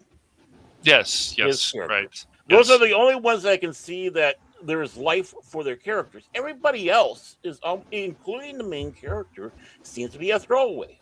Yeah, And if I'll the be main interested. character is like the player in the game, you don't do that. You treat it like the Right. player in the game. Right, exactly. And so what I'm wondering if they're going to focus too much on the Brotherhood, they're going to focus on this. This is what people have already said so far about this season 2. And I'm wondering if Phil and I are going to see the same stuff with that. So that'll be interesting. But I don't. I think this Fallout show, I don't know. It's just we've seen this before. Season 1 is really good. This goes even way back to Buck Rogers. Then season 2, they change a bunch of things, and you go, "Oh, why did you do this? You didn't need to do this." Or they get a bigger budget, Baron. Give me a. They have a bigger budget, and then they go crazy, like the whole Megan. That's another thing. You have this really good idea, and then you get a bigger budget, and you start going crazy, and then Megan becomes more of a hero. No, Megan's a villain. Well, at least that's how it was presented. Right. I mean, look what they did with Catwoman. Right, she was a villain. Yes. She skirted the line of being a good person. Yes. Good guy because she had an infatuation. Right, of course. With Bruce Wayne. Right. Batman. But now she's this great, almost anti-hero running around, being the underage lover. And she's saying things. She's saying stuff that why would Catwoman ever say these things? That's the whole thing. Anne Hathaway never said these things. Obviously, Michelle Pfeiffer never said these things.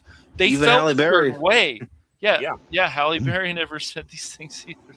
She knew her movie was a turd. But the thing is that she was gracious about it. And she was. And of course, wait a moment. We never had a black person doing that stuff. Oh, wait, Never. yes, we did. Right.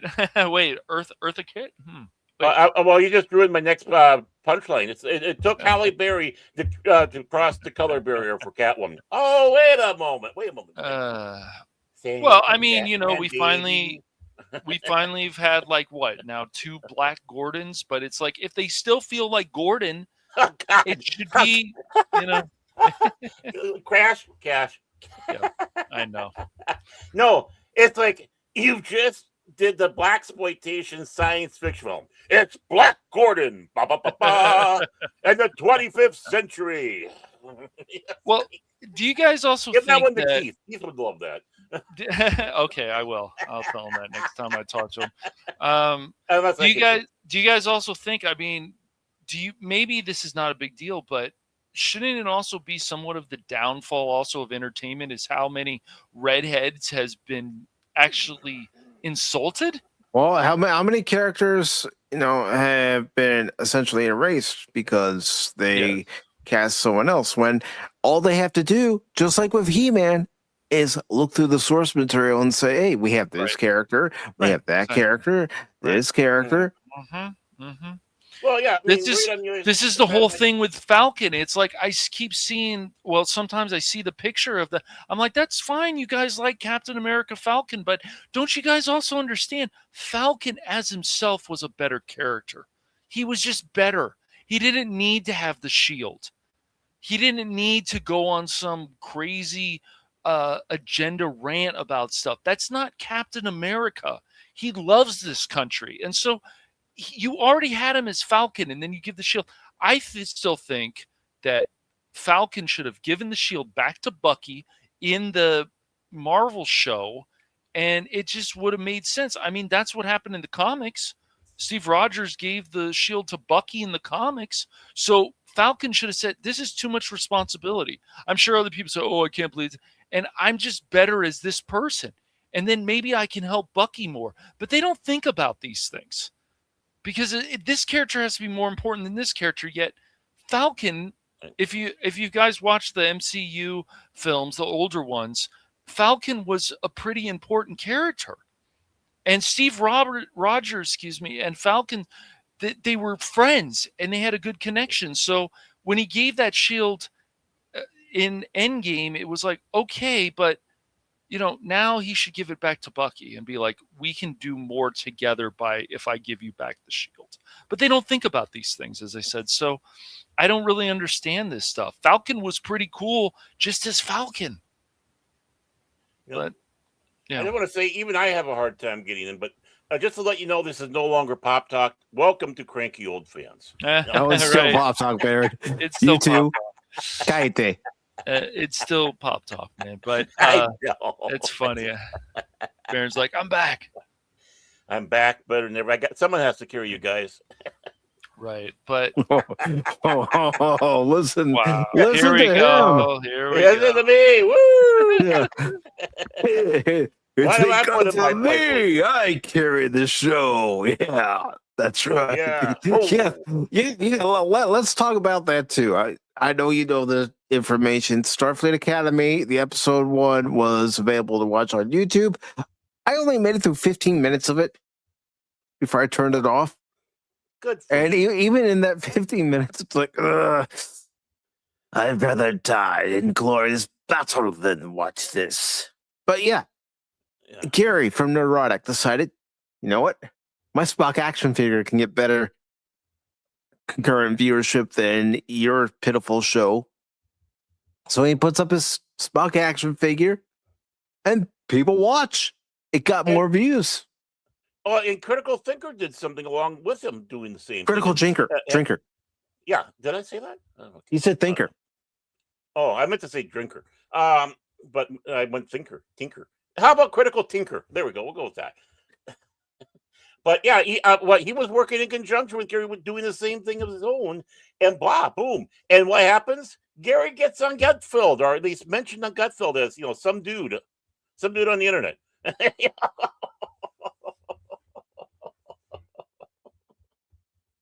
And it's good to see Foe over on the Rumble side. And he's going to be playing some Assassin's Creed, Rogue, and a Loop Masters game. Nice, very nice. But yeah, I mean, Gary and Critical Drinker do that. Fans like me are told that we're bigots, we're racist, we're this, that, and the other. The same old song and dance that people go to when there are other people that don't like a series because they're watching and going, already, this doesn't feel like Star Trek. None of Kurtzman Trek has felt like Star Trek since the beginning. Mm-hmm. Mm-hmm. Yeah, well, the closest you can say is Picard season 3. That's the closest. Because, and that was Metalis, yeah. Mm-hmm. Yeah, Metalis, and it still wasn't good. I know Gary likes, I know Neurotic liked it. He does. He did. Critical Drinker, excuse me. Now I'm saying Thinker. Critical Drinker liked it. There's other people who liked it. I think in the case of that is they're like the other desert going across the desert. Thirsty's all sin. They bypassed a bunch of oases with scum, and this was the least scummy one they could drink out of. And it's like, no, this isn't so bad. As the camel takes a dump and peas in it, right where they are, and it's like, best ever, best oasis we came across. Well, it's just this is another that turned into another show where it's like, let's just kill these characters. Isn't this edgy? It's like, well, you could have saved this character and you could have done this. What are we doing? Makes no sense. Could have, would have, should have, but it also doesn't help when you have actors who are part of this show. Robert Picardo, right? Oh, what a putz! Yeah, who has said Star Trek has always been woke. And what's your famous line, Baron? I got so many. The hell you say? I mean, I don't know. I'm trying when it comes to Star Trek. Oh, well, it's not woke. It's social awareness. Not social justice. Exactly. See, I had to go through all my file facts of all the things I've said about Star Trek. Make me think. Stop it. Well, you're back on the show tonight. I'm putting you to work. I'm not going to ease you in. Fuck, I needed this. You're reporting from duty on the bridge. I'm putting you to work. Yeah. Oh, So you got me on the bridge? That's the dumbest thing I've ever heard. What's this button for? I need you to go down to engineering and recalibrate the warp drive. That's right. Oh, okay. More than happy to. Let's see. Looks like the warp drive and probably this one. I thought you were one of the best chief engineers in Starfleet, or was that just a rumor? Wow. It's a low bar these days. Oh, coming from the short little thing over there. Oh, well, I was wondering when the little mucus ball. Well, Ever it's notice just that Grugo looks like that mucus ball, the mucilix or whatever? That, no, mucilix yeah, he does a little. That's the bit. thing to make you poop. But it starts with the M. So the thing that keeps you from getting the gunk out of your nose instead of trying to make you poop. You know, it's.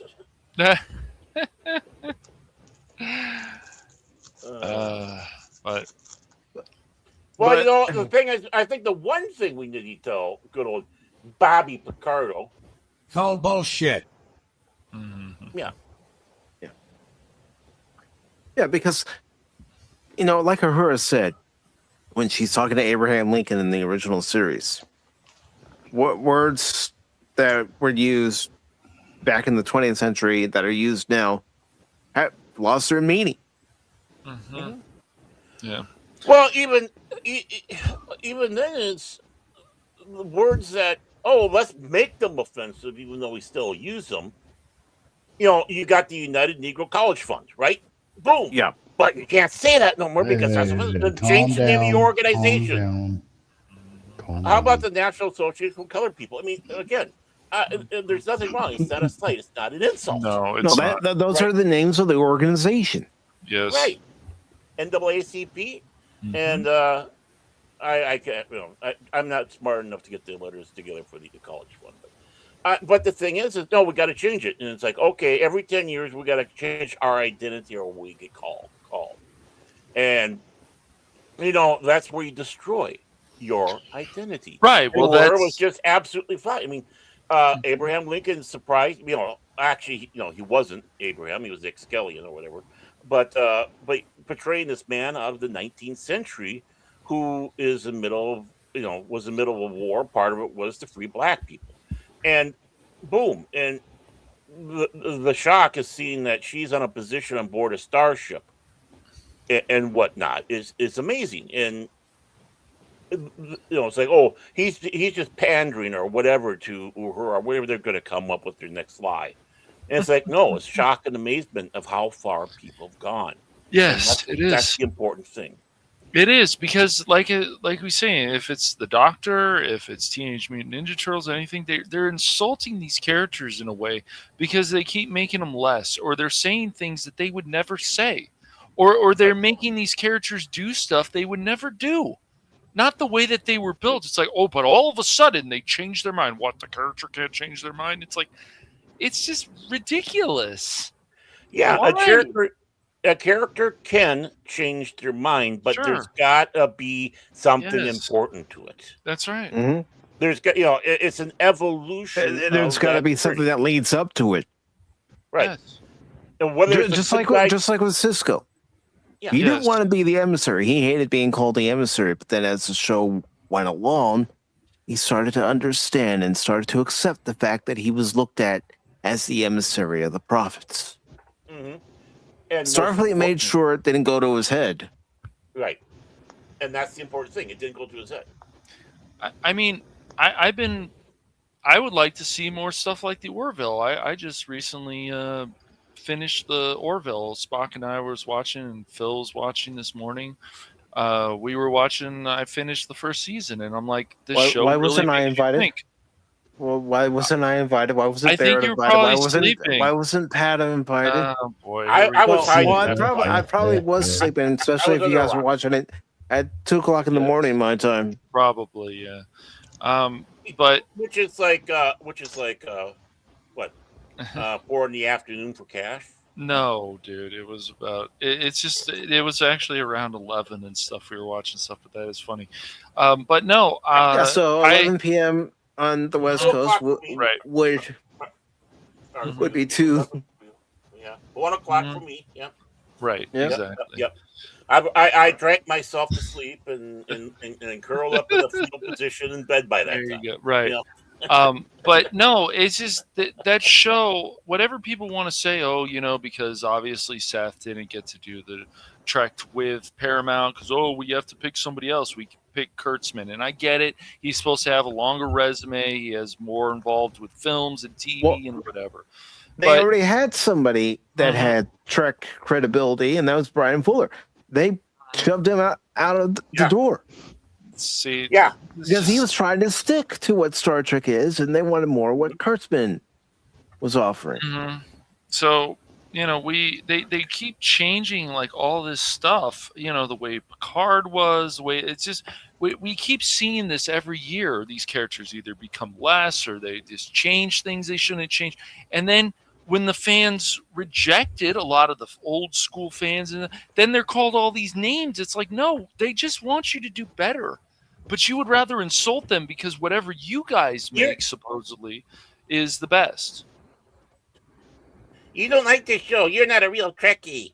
Yeah, you guys don't like this show. Right. This is one of the best things that You're not a real Star Wars fan because you don't like this or whatever. Right. You're not a real Doctor Who fan because you don't like this. Yeah, I know. The list goes on and on. You listened to the new Klingon, Jaden. Jeez. Yeah. Oh, you mean in Starfleet Academy? Hey guys, hey you guys. No. but no, Cash, you're on the right track. You can tell it's not the actor's actual voice. It's not like when Michael Dorn was in the full Worf makeup where he had his Worf voice. They didn't have to change anything in the audio and post-production to make him have a deeper voice. But you can tell in this new series that this is how the guy is talking, that they have to change his voice in post-production. Hey guy, I what am about caveman. our honor? Why do I sound like a caveman? Because it's so easy. That's how Wheel move. That's how this guy sounds. He doesn't sound like a Klingon. He doesn't sound like all the Klingons we've met since Worf. I mean, I'm still going to use Worf again, where Worf would say, "I am Worf, son of Moog. I am here." Come on, man. English is not his first language. To answer the questions of lies being spoken about my father. Well, I mean, one of the big. Well, and I'm glad you brought up the mentally defective Klingon in all this. First of all, Mike, Michael Dorn got the part because he walked into Gene's office for his audition. Worf wasn't even going to be really a main character. He was just going to be in the background. Yeah, a supporting character. A token. Hey, token Klingon, come over here. Yeah, that's the name of the character. We'll call him Token. And Worf is the eye candy. He walks in and does it like Worf. I mean, the demeanor, the voice, everything. The moment he walked through that door, he imagined himself as this Klingon, and he was projecting what he thought this Klingon would be, because he knew what Klingons were. Mm-hmm. And he was a fan of the original series, right? And you take in even that short little bit that they were in Star Trek: The Motion Picture to get some of their attitude. Of course, Krug, another one right there. Christopher Lloyd doing that. The Klingon ambassador. Genesis. Or John Shuck as the Klingon ambassador. There will be no peace as long as Kirk lives. I love the Klingon ambassador. I love John Shuck doing that. We demand the extradition of Kirk. We demand justice. Everyone knows that the Klingons are everyone knows the Vulcans are the intellectual puppets of this Federation. I mean, how he talks. Well, that's the whole thing. It's just a lot of entertainment, I think, is also suffering because so many things have to feel forced. Nothing feels organic anymore. A lot of this stuff, it feels so forced. Everything from the Klingon going, it's ridiculous. And other people will go, it doesn't matter. It's like, well, when your show or whatever gets attacked, you'll feel the same way. Mm-hmm. So, well, is it true that it's on its way to be canceled because of how? I don't know, man. Horrible. I really don't. I don't know. The rumor going around about it is that it's been renewed for season 2, but anything after that, they don't know. But it was already renewed before the new Skydance regime. Mm-hmm. And the big thing is just because it was renewed doesn't mean it's going to happen. Exactly. It could still be canceled. No. Mm-hmm. I mean, this guy right here, this guy, the king of all Vulcans, man, right there, he kicked their butt. because some dude on the internet put him on there. Actually, Baron, it was because of logic. Pure, simple logic. I mean, I think that's awesome, man. That's great. I mean, why not? You know, if that Spock figure is more important than the Starfleet Academy, I agree. Yeah. Well, the thing is, people want more of what we had of Star Trek before. Yes. We have said it time and time again. You go to social media, people have said it. People in chats have said it. Mm-hmm. We want more of what we had before. Yeah. Right. There was nothing wrong with what we had before. No. It wasn't broken. Nope. Mm-hmm. It really wasn't. The problem with Star Trek at the time of Enterprise is we had 18 years of it, and people needed a break. Mm-hmm. That was the big problem. Yeah, and really, let's be honest.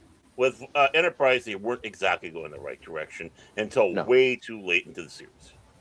Yeah, it took Manny Koto. Yeah, it could have been a lot better if they had Manny Koto from season 1 all the way to season 4. It might have been a better show, but we don't know. There was some. If it wasn't for Archer and some of the cast, I don't know. It was. I don't think Enterprise is a great show. I think it's good. No, I think it got better. It's better than what we got now. Yeah, way better.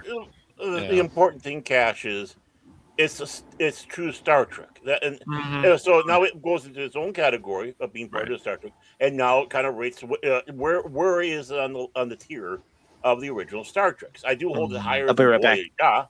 Oh yes, I think we got to take it. And we all know that Phil McCracken loves Archer. He thinks Archer's the best guy. Well, I mean, Cisco, Archer, Picard, old Picard. I mean, even Janeway, I would have followed. I mean, I don't hate any of those captains. Really, I find some better than others. But Cisco, I feel, is one of the best, as well as Picard, old Picard. I always liked Picard. And I thought Archer was strong, and Janeway I thought was good. She could have been, better. Some people I still feel after going back and watching some more Voyager, saying, there's probably some characters who should have gotten promoted more, like Kim and stuff. But at the time, I didn't think about that. And Paris, Paris kept on getting promoted, demoted. Right. That's crazy. Well, he always had an attitude about stuff too. So which was his character. I mean, basically, it was the character. It should have been. They should have taken the character from the Weasley Crusher episode where they do the big crash thing, and they just should have, because it's the same character, just different. Yeah, I mean, even back then, they had a chance to do like a Klingon series, and that didn't happen. I mean, these things don't always happen. I get it. Things just don't always work out.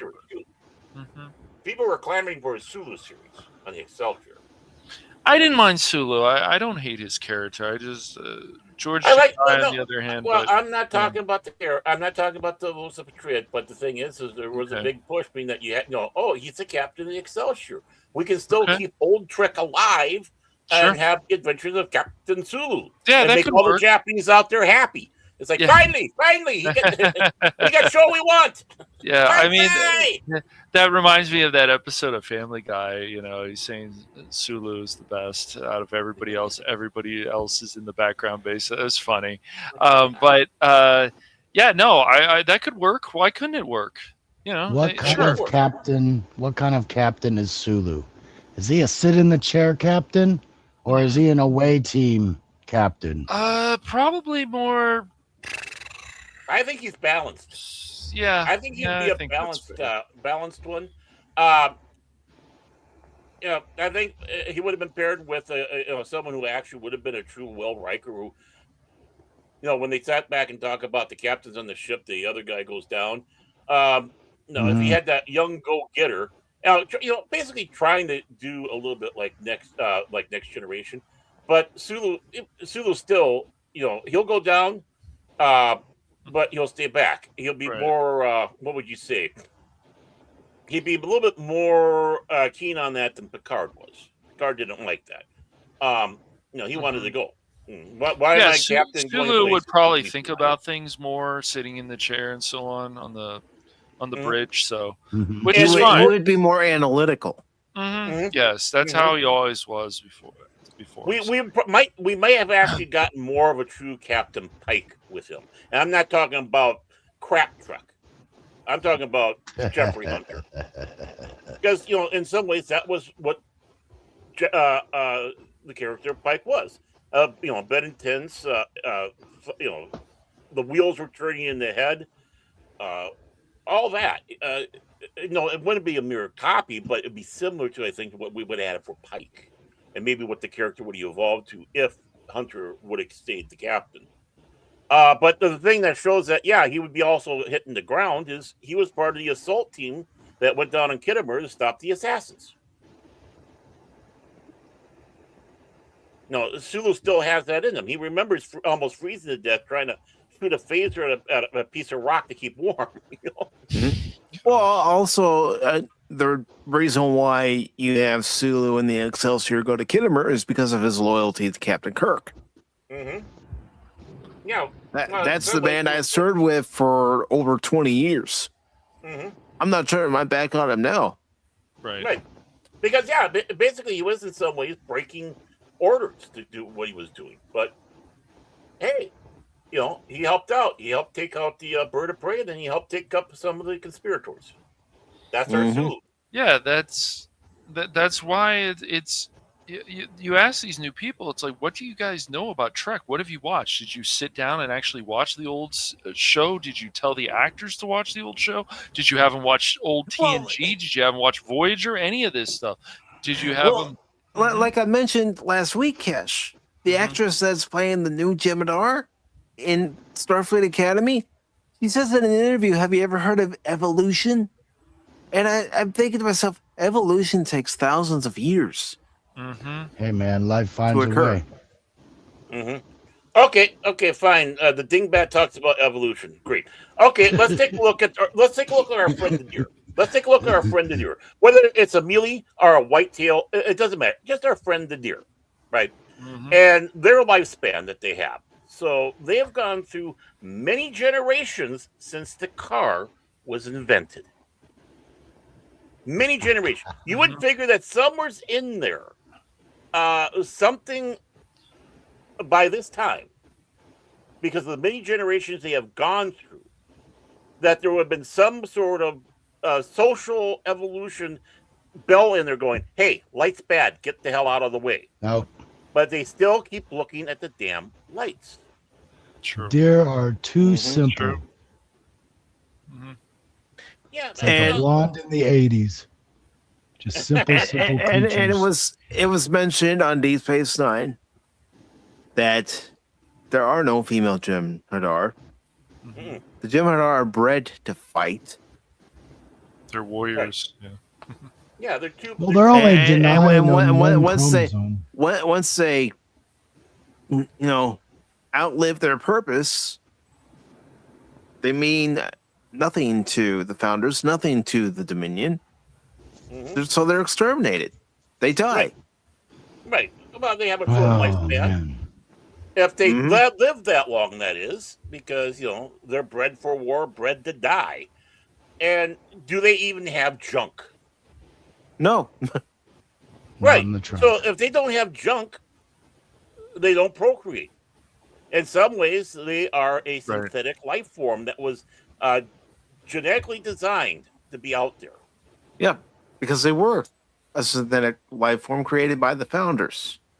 They were a dead life species before they were even born, because there is, no chance if it hits the wall and the Founders are all gone, if their addiction craving to Kitaso doesn't get them, well, the fact that they don't have any place to stick a weenie that they don't have. Well, remember, there was an episode in season 4 of Deep Space Nine where O'Brien and Bashir get captured by a rogue group of Jem'Hadar. One of them has been able to successfully wean himself off of the Ketchup White, but his men are having a hard time and they're low on supplies of Ketchup White.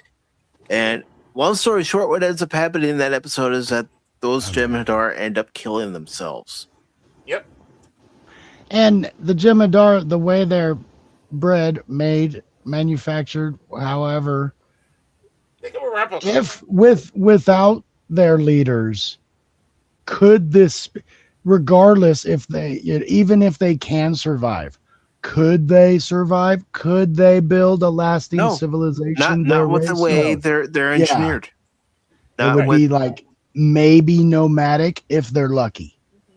Yeah, I mean, it seems like they become pirates. I mean, not with everything that we know about the Jem'Hadar that was presented to us on Deep Space Nine.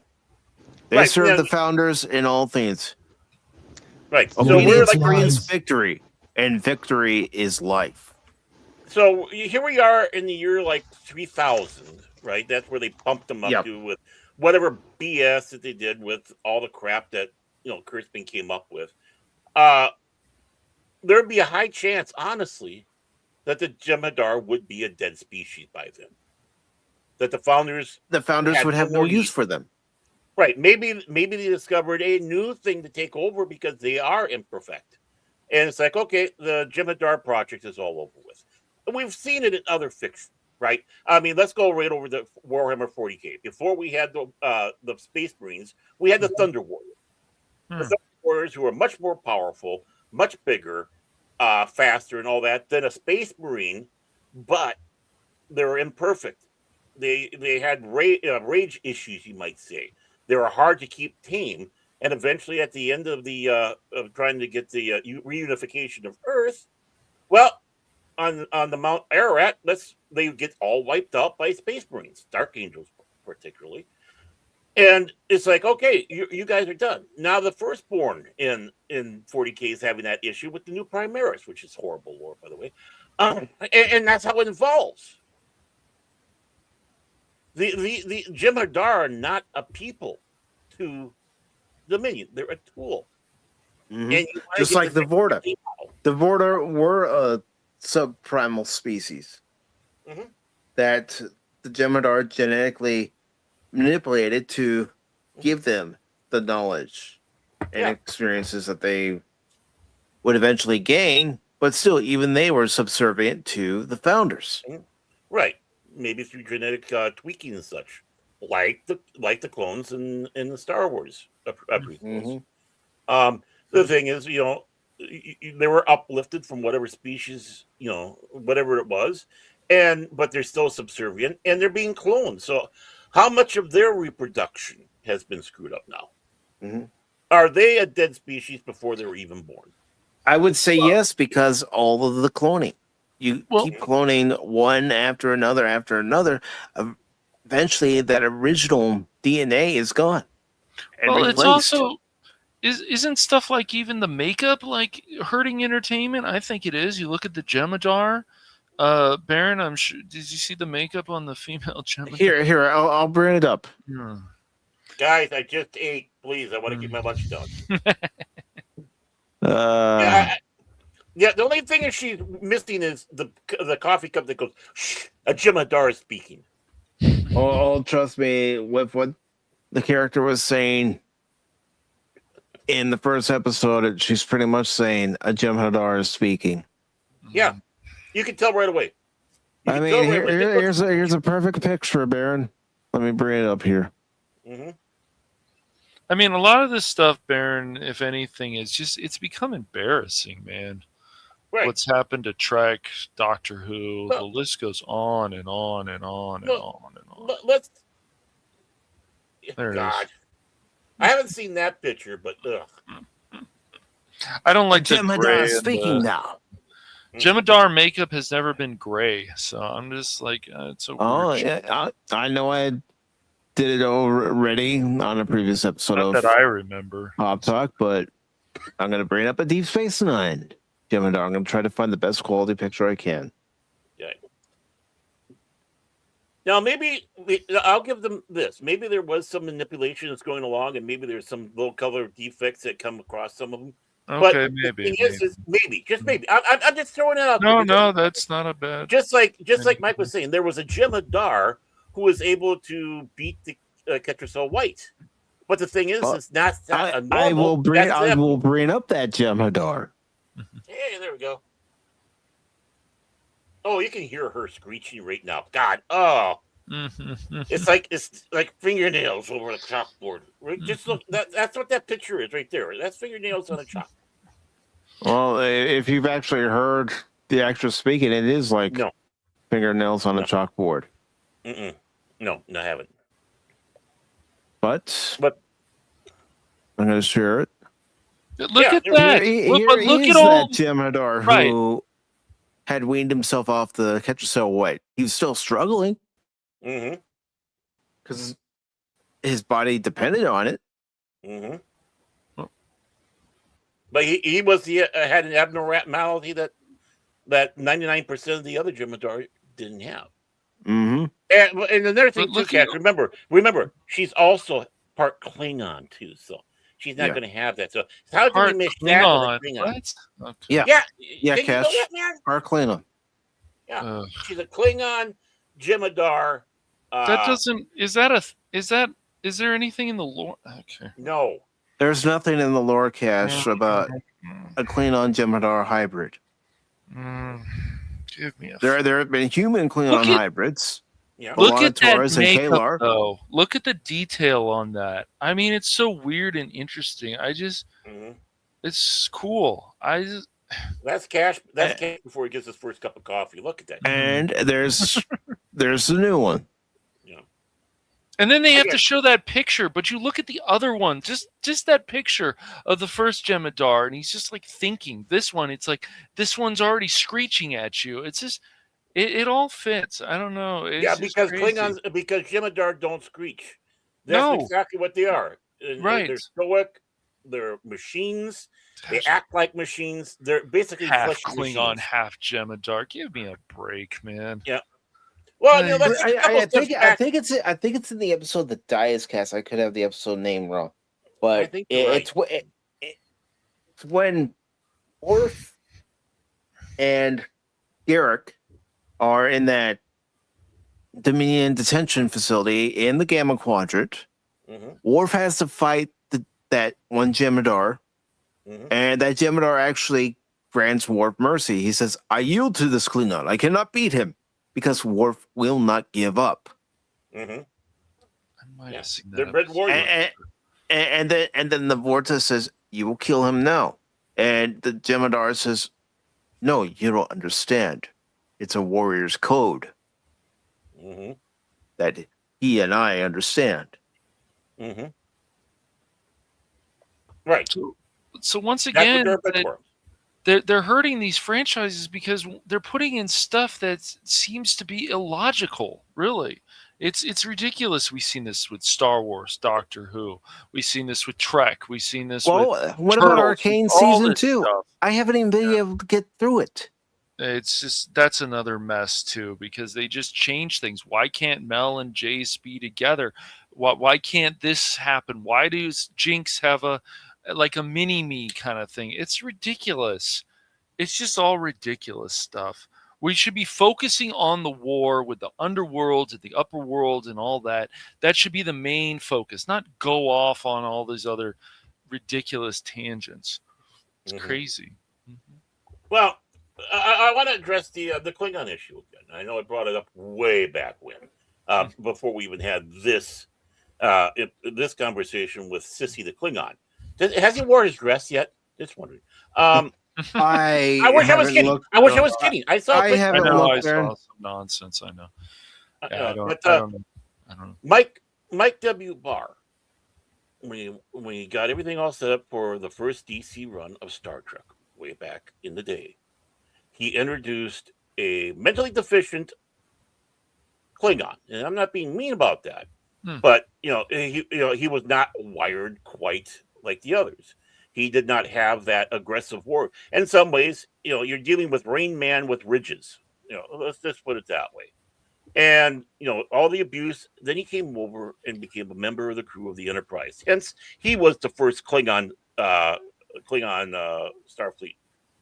officer that they had, and they go through, and his struggles of him trying to understand, because he's basically between two worlds. He was born Klingon. He had all the crap that the Klingons still around him. Now he's with the Federation, which he has more of a kinship yet, but he's still an alien to him. And also the fact that not everything upstairs is firing right way. He's simple. Nothing wrong. It's not an insult. He's simple. A great, sympathetic, and wonderful character. Mm-hmm. Wonderful character. And then they give a sissy Klingon in a dress. I know. With my feelings or whatever the hell they have with him. And it's like, that's not a Klingon. They're strong, proud warriors. I don't. Well, he's not even full Klingon either. He's like Klingon. I don't know. Blah blah blah. Yeah, I don't. He's not even full. I'm not kidding. He's not a full Klingon either. Okay. And, and have you noticed all the extinct races that seem to be popping up? I mean, I know they had it in the Sharon one movie. The Sharon that pops up in Starfleet Academy, the species that's black on one side and white on the other. No, I'm white on one side. He's black on the other. No, they're extinct. There are only two of them left, and they battle to the death. You understand? Their black is on the left side, and the white's on the right side. Don't you understand? Ooh, Pops just finished Doomsday Machine. Ooh, great episode. Hey, Pops, I want to talk with you. I'm basically about ready to go here, man. And I know you sent me a text. I haven't responded back. Me too. I'll talk to you about that, man. But yeah, we got to talk, man, because he wants to do something where woo type of thing. Mm-hmm. Great to see you, Pops, my friend, my buddy. Thank you for all the kind words and the concern, man. You're my brother. I love you. And no, besides you two, Pops is on the trifecta list of the people that we stream with. I want to meet in person. I'd love to have all of us, Pops, Mike, Cash, myself. If I had to keep it to a small number, and just be able to sit around and I know, we can gang up on Cash and tell Cash you're wrong. Yeah, sure, right. Tell you guys you're wrong. But no, that's the one other thing that really bothers me also about entertainment, and I'm going to have to start putting out some more of these polls out there and says, aren't you guys bothered by this stuff that's just illogical in these franchises? They don't make any sense. And when they try to explain it, it's such a stupid reason, or it's such an excuse. And you're like, no, dude, it doesn't make sense. You're saying this character now can be a Jedi because anybody can be a Jedi, all this stupid stuff. No. Where's the background for this? No. It again goes back to Starfleet Academy. I know we keep griping on that subject. I know I do, at least. It's okay. But Starfleet is supposed to accept the best of the best. And the people that you're seeing in Starfleet Academy wouldn't even qualify for the entrance exam. No, because it's like they got on TikTok and they said, look at me. Love me. I mean, you have that one that says, I think I ate my comm badge. Yeah. No, she wouldn't be in Starfleet. She wouldn't even be accepted to the Academy. Heck, Nug had to convince Cisco to put in a letter of recommendation for him. Yes, he did. Yes. And the thing is they think that's funny and cute and wonderful. Of course they do. It's great. But the thing is, and what the frig did they do with the Gorn, with their bullshit they've done with that? Oh my God, those idiots! I don't know. Yeah, they lay eggs in humans now. Excuse me, been done, and all that. That's not the Gorn. They didn't even know about the Gorn until Cessa 3. Go after it. They didn't know about the Gorn until Arena. Yeah, Cessa 3. I'm just saying in the episode, Baron. That's all. Hey, I'm being a little bit more highbrow than you, man. I'm saying the planet. That shows how much I know. See, this dunce cap. Well, yeah. I know. It says 3. Yeah, jackass. You missed me, didn't you? Yes. I could say I did. I don't know about Cash. Yeah, No, we I did. never does. We both. Well, did. he messed with every bullet so far, but no. But the thing is Mike Barr did back, after Star Trek. So, but I think the first run of Star Trek DC, well, definitely after Wrath of Khan. So it probably started in '82. Too bad they never did a movie adaptation for Star Trek 2. But we'll just go That's generously. true. Yeah, that would be 1982. nice. No. And he did something that no one could thought, a believable way to bring a Klingon in.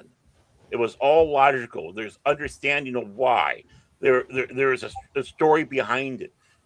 There's a growth and evolution because that character stayed with the original run for many issues. In fact, he got himself a human girlfriend, right? Who befriends him. Oh, they're like, what are you talking about? You must be high there, Baron. I don't know. It's like, yeah, see, you don't know Star Trek lore. That's why. Right. But the thing is, they do that, right? And then Michael Dorn, who becomes the official first Klingon, has his believable backstory. An orphan taken in by humans. There's stuff about his character development I do have issues with, but that's neither here nor there. That's for another time. And then we come to Sissy the Klingon. And it's like, what the front door is this? No logic, no reason. No one sitting back actually thinking, how can this happen? It's like, can you imagine if we tried thinking that way with a Jim Hadar? We've had at least a few badass Klingons in the past. Can't we always just have badass Klingons instead of these sissy whatever? I mean, and the thing is, I have no problem if there's a Klingon scientist. There are Klingon scientists, as we know. Yes. Well, but they are still warriors at heart. Right. The thing is the society cannot be 100% warrior. You have to have Klingon farmers. You have to have Klingon. In fact, DS9. You had a Klingon running a stall. Rakta Gino. Yeah. Or whatever. It was Targ bucks. The bucks. And he would even sing to his customers. Yeah. Tonight is the night. It's a bloody battle night, and they call it. Sorry. But the thing is there's natural in that there, you can't just pigeonhole into one class, even though that's the one that seems the most prominent. One of the problems I always had with Star Trek is where are the subservient races for the Klingons? Where's the subservient races to the Romulans? Because if they have an empire, it means they conquered worlds.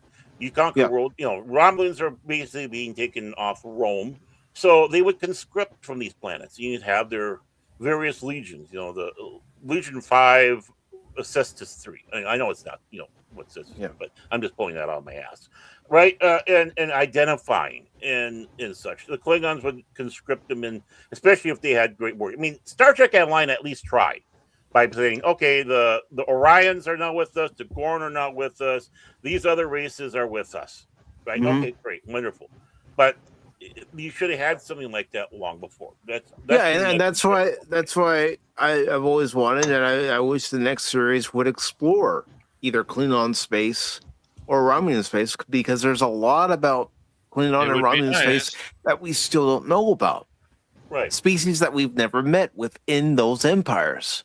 It would be nice to see a lot more background. I mean, we've seen some of these races, but it would be nice to see a lot more. Which is why, well, first of all, if I got control of Star Trek, the destruction of Romulus and Remus would never have happened. That bullshit that they came up with for imitation, pseudoscience, fantasy, unicorn out, farting up rainbows, causing the destruction of those planets. They'd still be around. But it's unbelievable. Again, you have a friggin' empire. If you have a friggin' empire, you have several planets. If you have several planets, you're going to be using them. That means the Romulans have spread out. Just because they lost their capital doesn't mean that they're completely destroyed. You have just micronized an empire. Yes, there was turbulence, there would be problems, but the thing is the Romulans are still there. Others will take up the banner. Here's the thing, too, Baron.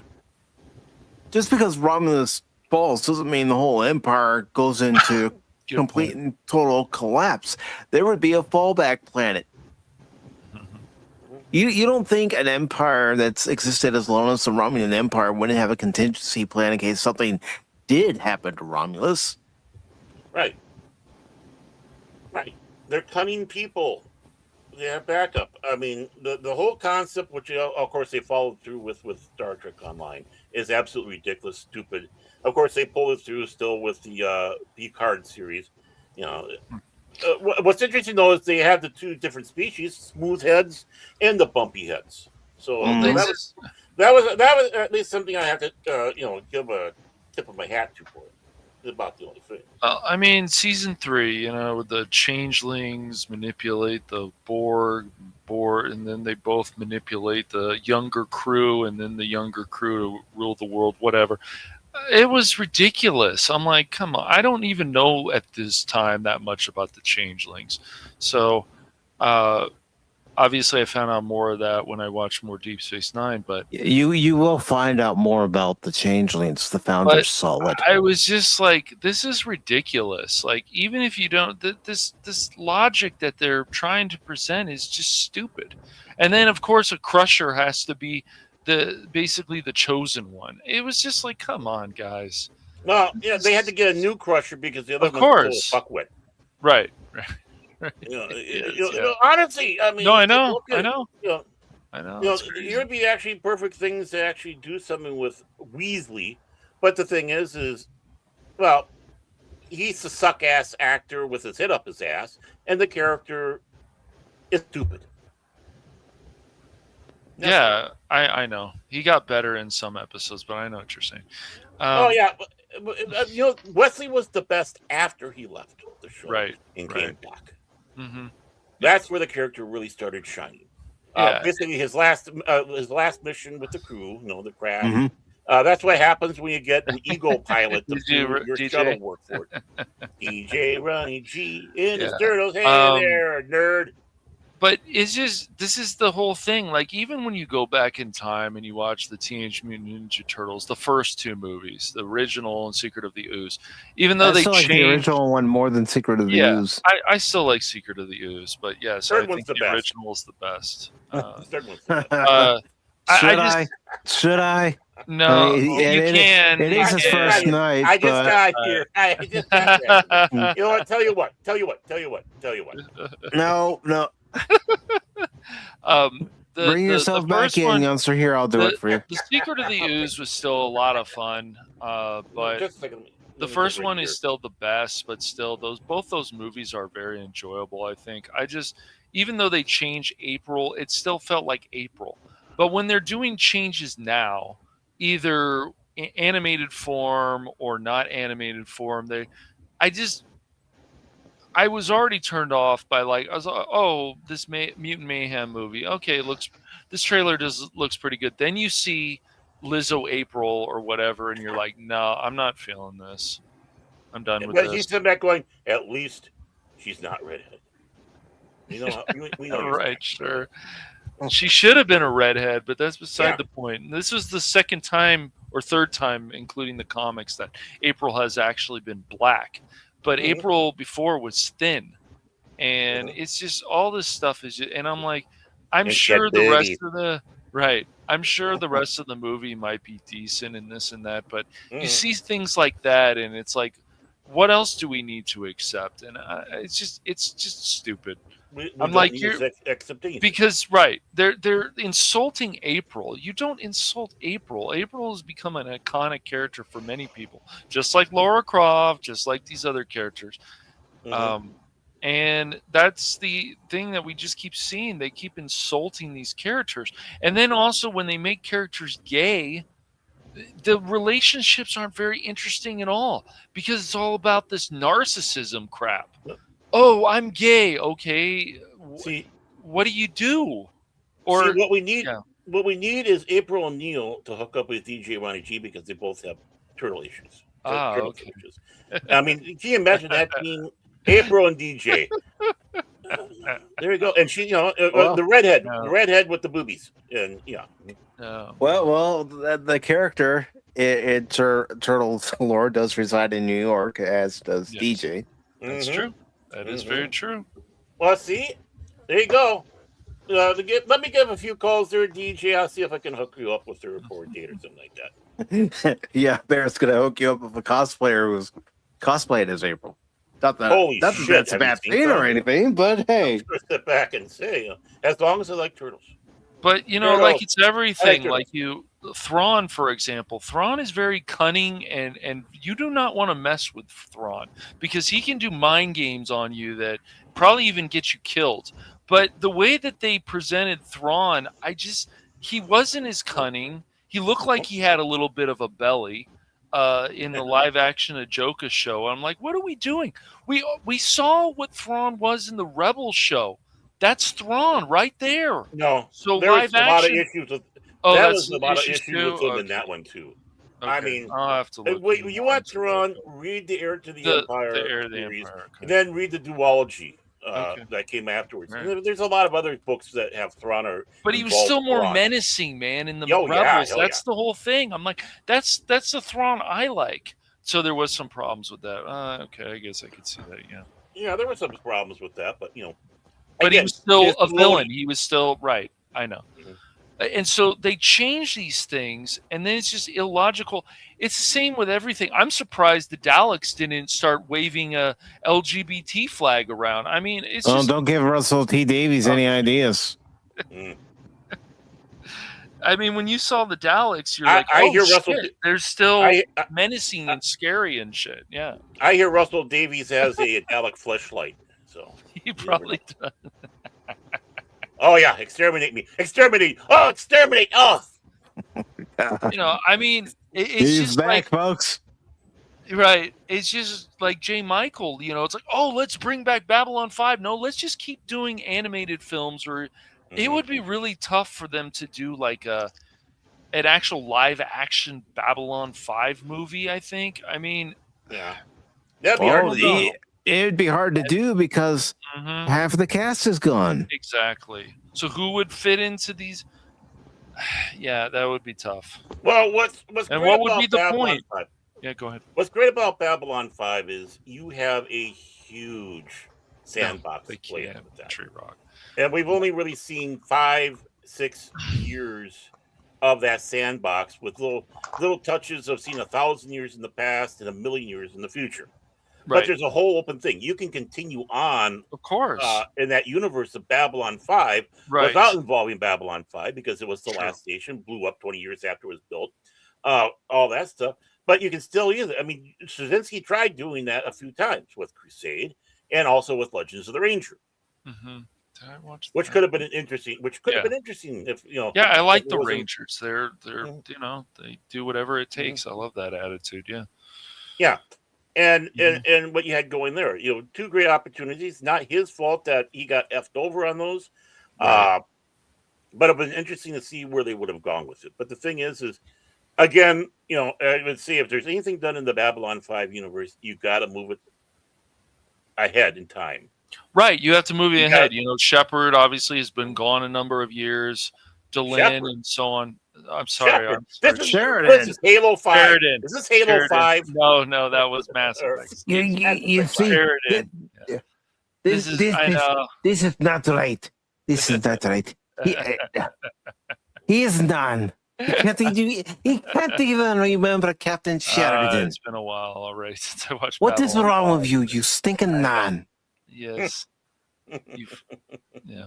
You are a disappointment These to Centauri. everyone who has ever watched Babylon 5. You are a disappointment, Yes, Sheridan. Chinka. But yes. Yeah. But really, it's just like they can he is a go. disappointment. They can go farther. You know, I told you that's Centauri what is they never want. a disappointment either. I'm sure, like Londo, he's never disappointed his people. I have never disappointed my people. He's the Never greatest been Centauri possessed you ever by lived. anything. I make Centauri great again. Yes? But yes, excuse me, Sheridan. But yes, they have to go away from that. They could continue to do the animated films. They could do another one if they wanted to, or they could just stop. But doing a live action, I mean, I don't know. You can't No. reboot that with Sheridan and these characters. I'm not No. feeling that. Not feeling I- that at all. I like your well- idea better, Baron. Yes. Again, you can't bring back Babylon 5 with the remaining cast because it wouldn't work. Right. No matter how hard you tried, you're missing too many key pieces. Exactly. Yeah. Well, the thing is, I can understand where Straczynski's coming from for wanting to reboot it, because I'm sure he thought with all the turmoil that happened around it and how he had to change things in there, and he was doing great character build up, and then either in the case of Michael O'Hare, him being ill, or got a mail block on the first telepath's name. But she decided she wants to go off and become some professional at CNN, which didn't last long, which changed the things that was building up with her. It's like, what would have been if those two characters would have been still around for the whole thing, especially with her getting that gift from Ironheart and whatnot, and of course, Kosh taking an interest in her, and all that across the board, and I can see, and of course, having to abbreviate the show towards the end because he didn't know if he was going to have that season 5 or not. Right. I can see where he goes, I want to do this how I imagined it completely without all the garbage that came up. The thing about it is, in some ways, all that garbage coming up made things better. And despite what some people will say about season 5, once you get past the Byron stuff, it's good. Byron's King. Shut up. Well, I mean, I still hold to this. Yeah, I know. It was not designed. But, yeah. No. The character was never designed to be likable. No, I can see that. He was not designed to be that, even though he's supposed to be this big charismatic thing. But the thing is, he's being charismatic to Space people who've Jesus. been shat upon. Yeah. Right. The Messiah to all the telepaths have been shat upon. Right. And whatnot. And we start seeing his true colors as it's going along. That's where I sit back and say, if you really start looking deeper into that Byron arc, which was going to be there no matter what, it just happened to be, things moving around because they're going to have their quote unquote telepath war type situation going on. Even the Byron stuff, but you have to sit back and start looking at it from a different angle. And I think that's the big problem. Everyone's so used to, even people who want the deep lore or deep things going on can miss, and it takes a second watching or maybe a third watching until it finally goes, I get it. And it's like, you know what, even the Byron arc isn't that bad. I understand what it is. I understand why it was needed. And Cash, your number one fans here. Hello, Long Suffering. Hello. Hi, love. We'll bully each other. It's okay. Don't worry about it. I had to. It's funny. I said Shepherd. I meant Sheridan. That's how long it's been since I watched Babylon 5. She sat back and said, "You get on that show right now, young man, because I miss Cash. You need to talk to Cash and see how Cash is doing." Sure, but hey, why is Patty so quiet? But speaking of Babylon 5, shameless plug right here. 2 weeks from tonight, we're watching Babylon 5: The Road Home. Good movie. I don't care what you say, Crit, wherever you are. I know you don't like that film, but I would say it's still one of the better time travel movies we've had in a while. Yes. Yeah, because you're dealing with alternate universes off the lines that they had with the. It's tying up some of those loose ends and other things that the possible maybes, just like you heard in those old radio shows like Dimension X. Yeah, it's just a good, solid movie. Yeah, it's either a 7, 8, whatever you want to say. It's a good, solid movie. It was nice to see something that's connected well with Babylon 5 that people really cared about. Even IGN can't ignore it. They even liked it. So I mean, that's just funny in itself. but it just means that people still care about this stuff. That's because you bribed your old bosses. That's why. Right. My old bosses, yes. And hello to Eric Dome. Hello, welcome Eric. back. Not to be confused with Penguin Dome. 2 penguins enter, 1 penguins leave. I haven't done that for a line low spec in a while. I'm sorry about that, low spec. Well, we haven't had the other one around, so I haven't seen Punk Yeah, Waddle in because a he's while. hiding. He's scared. He's scared of low spec. Ah, that's what happened. Okay. Yeah. I think it's Penguin heavy. But yeah, it's just Penguin West. The reason that these topics are going to keep coming up on Pop Talk, wherever else, my channel, whatever, because they don't stop. You and have a channel? Yeah, I know. Well, I'm streaming also this stream on my channel as well. But have you been reposting? Have you been reposting those old episodes? Working on it. No, he hasn't. No, he hasn't. I haven't. And now Cat's just going, shut up, Mike. No. Bear needs to know. Okay. No, he has not. I've been waiting blame to see Baron because he's been some gone more of the for a while. older episodes. Oh, no, you can't blame Baron for episodes that you guys have already done that you haven't uploaded to the YouTube channel. I've been a bit lazy about that. I can't say I haven't. Bit? Yep, a bit. It's like this is a situation like, we're throwing these Rumble only ones that we had because Baron had a nervous breakdown, was sitting in a fetal position for about 3 weeks. Well, I have some other stuff to tell you about backstage, Baron. So right. Yeah. I'm sure we both have stories, man. Yes, right. But no, we the problem is about a lot of stuff is like they're basically insulting the fan base. And once again, these fan bases are the ones that built this stuff. But it was nice to see with Babylon 5 that they're not, you watch the last movie, the animated film, they're not insulting the fan base. It's great. They care. Everybody obviously cares who worked on that animated movie, which is awesome. Well, I'll take this step. J. Michael Straczynski did that not in the sense of caring for the fans. Okay. He did it for caring of the lore. That's fine too. Which is important because he's doing it for the lore. It means it's going to make the fans happy. Right. And that's going to be a big thing. I am going to do this. I'm going to try some stuff out there. Again, I'm not here to be your friend. But I know this universe because I created it. Right. I know how to write in it. I wrote most of the episodes of the original series and drove me to Looney Bin. But I know this universe. So I go out there and I'm doing this for the love and the intent for the lore and to continue doing the story, tying up loose ends of the story. That was the concern. And the fact is, if he's doing that, then he knows that the fans will love it or like it. Love or like. Unless you're an orca. And with that, that's the important thing.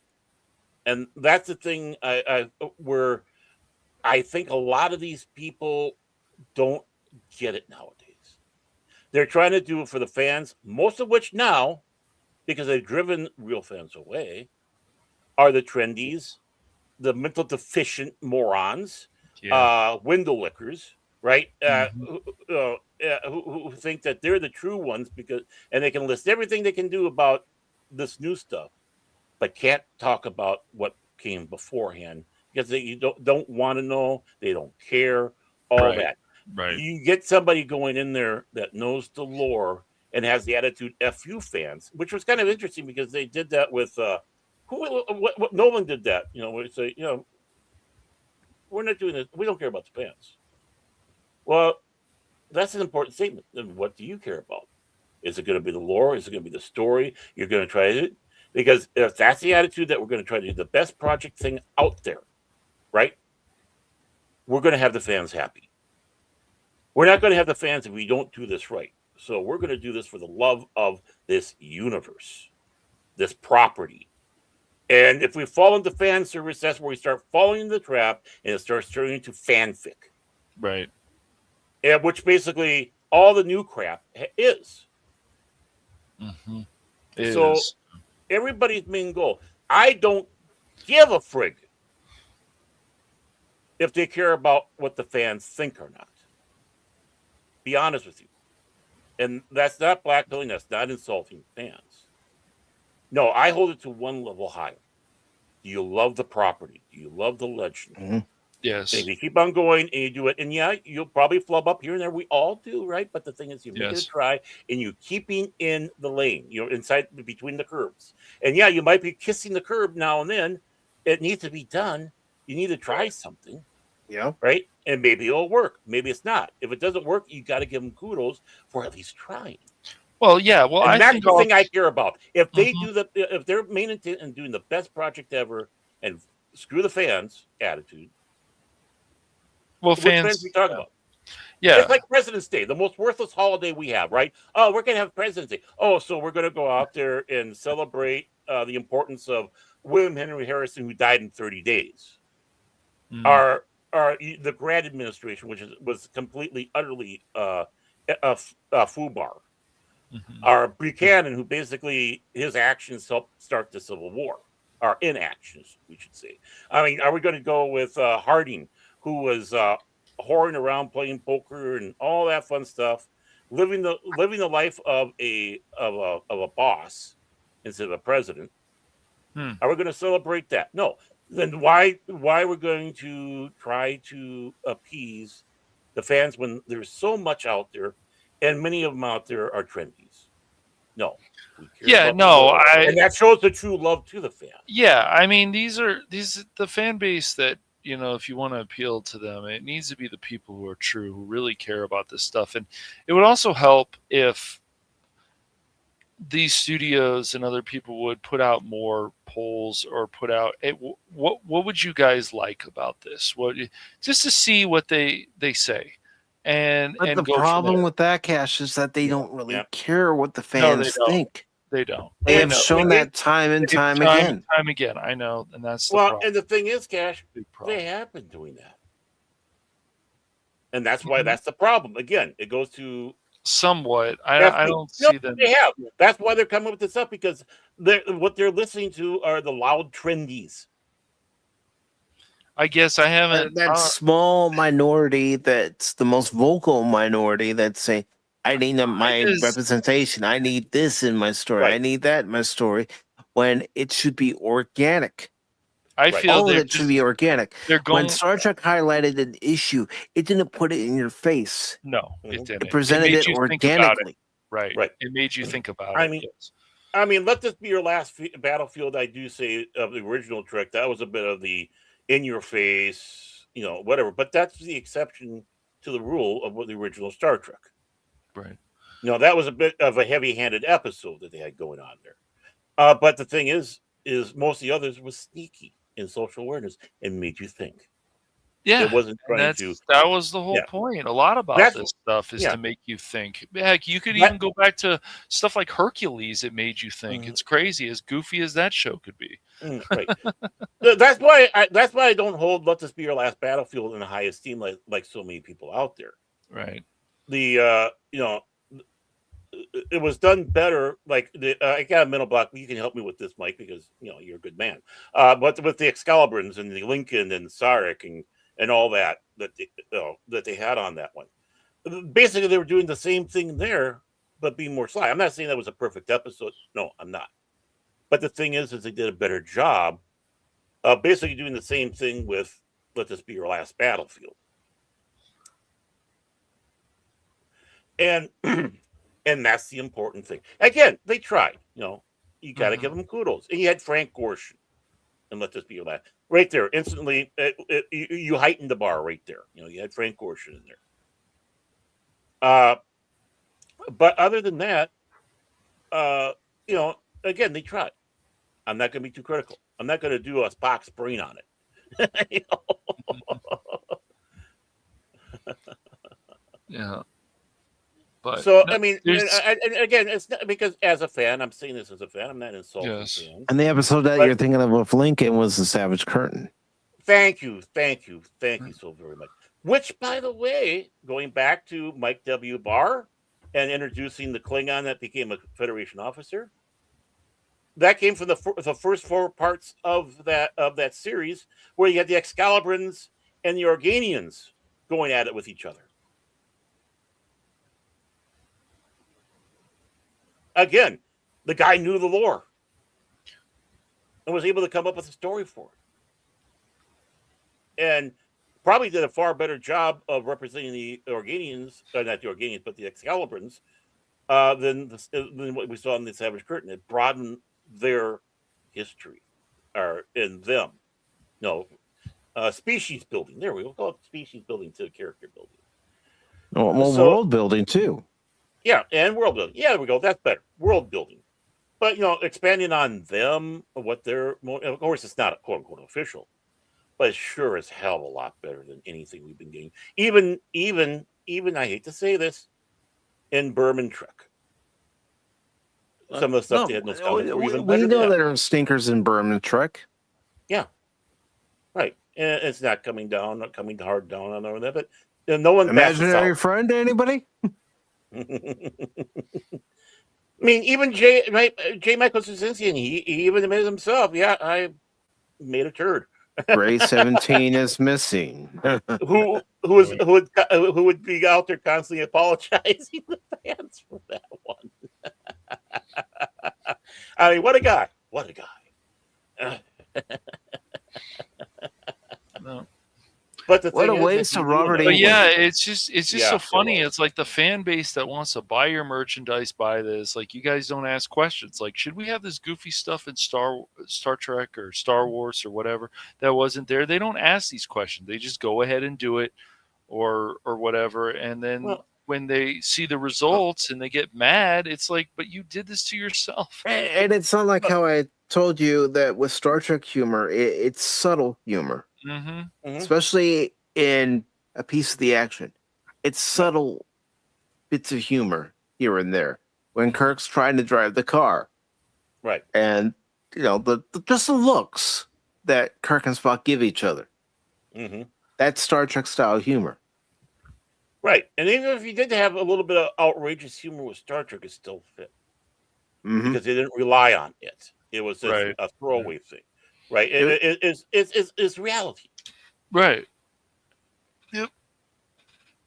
You can still identify to going, oh my God, that makes sense because it happened to me. Yep. Right. But when you have, everyone's perfect. Everybody's perfect. Right. We're Exactly. better than all of you. Man. There needs to be. Yep. Mm-hmm. So no, that's why I'm saying, like, they just the fan base that actually really cares about this stuff, they don't care. Fine, then it's just a waste. So then people get mad at them, and then they get mad at them and the fans and other people, and then these other fans get mad at the older fans. It's so stupid because it's like, what do you guys actually know? That's the whole thing. I think at this point, especially, one of the reasons also about entertainment falling apart, guys, is that we need to start asking these writers, these directors, these newer people, what do you guys actually know about this franchise, and how much do you know? Can you tell us what the name of these characters are? And if you forget them, would you look them up? What have you read? What have you watched? How much have you watched? And then they'll go, oh, how dare you? It's like, no, how dare us? I got your answer. Yeah. I got your answer right here, and it's simple. They do know the names. The Dawson's Academy knows the name of the character because they throw all these people on the memorial board, and basically everyone that's on the memorial board is characters from Star Trek. But it's like, why was this person on there? Mm-hmm. Yeah, we love them as a character. Right. We think they're important as character, but they did not deserve this memorial wall. They weren't giants. No. No, there weren't curves. What else? What else did Bashir do? Right after Deep Space Nine, we know he stayed on the station. Mm-hmm. We know he helped cure the changelings. Mm-hmm. But what else did he do that, was significant enough for Starfleet put him on the Wall of Heroes? Right. There's a story there, and it's believable to think that he had potential to go there, but we never heard the story. Mm-hmm.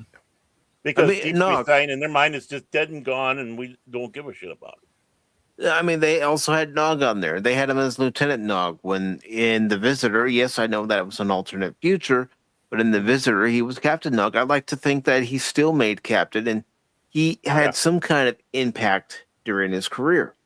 Right. Not just being a legacy, officer Name. from DS9. Right. I mean, I'm surprised they didn't have two Vics on there. But well, that was a character in there, wasn't? Yeah, I got to put that name on there. But and that's just it. I can see. Well, Ezra was cute. DJ, come on, man. Well, see, it's just like all this stuff. Like Dax, she's a Trill. She's not transgender, but nowadays they would consider her transgender or him or whatever.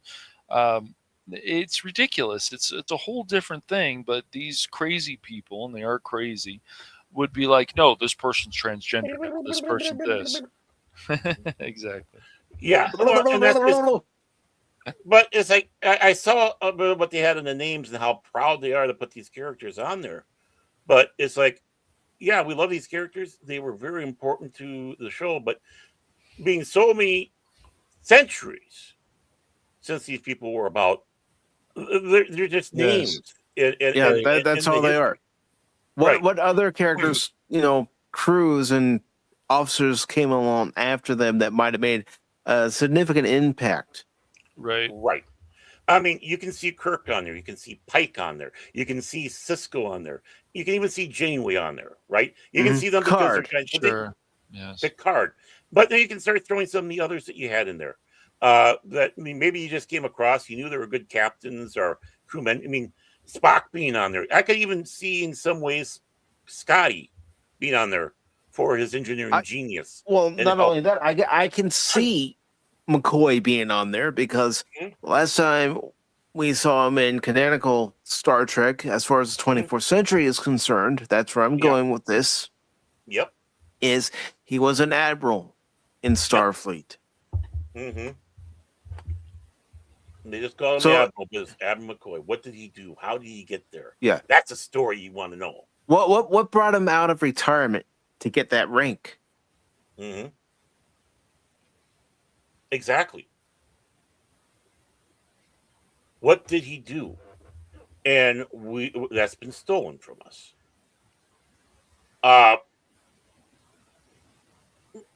Right. But honestly, Uhura, Chekhov, Captain Terrell even. Captain Terrell was just a captain. A tragic character. Yeah. But what did he do? I mean, he's not on there, but they probably would have. He would never be on there as much as we love the character and we love the actor playing him. Yeah, Paul Winfield. Or Shelby. Would Shelby be on there or not? That could be a good debate. Again, because we did see her in Picard as an admiral, but we don't know what she did. Right.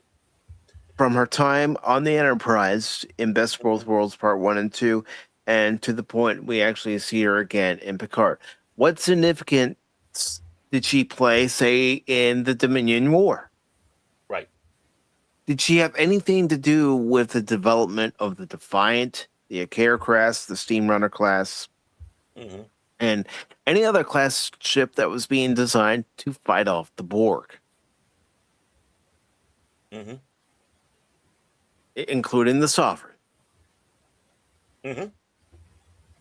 Right. I mean, why not put? Because I didn't see her name on there. Maybe it is on there. Maybe it isn't. But why not put Leia Brahms on there? Well, was she truly a Starfleet officer, or was she a contractor? She was basically a contractor, but Starfleet could still honor those who help develop and innovate new systems for different starships, including the Galaxy class. Right. And again, that's nothing against the character or anything like that. We know Geordi finally did hook up with her, blah, blah, blah, yada, yada. So what? But what did she do that was so important? What did Chekhov do that was so important that his name was on there? What did Uhura do? The list goes on. What did they do besides what we know? Right. That earned them a spot on that honor board. Right. It's an honor board. And there are people who had many accomplishments and did many things that would not be on there. Because you can only give so many honors out. Again, not an insult to the character or the people. No. Would Chief O'Brien actually be on there? I don't think so. No. I hate to say it, but no. I got a because question Go ahead. He lives. along these lines. Well, I'm listening and I'm trying to think. I'm like, oh, this would be a good one.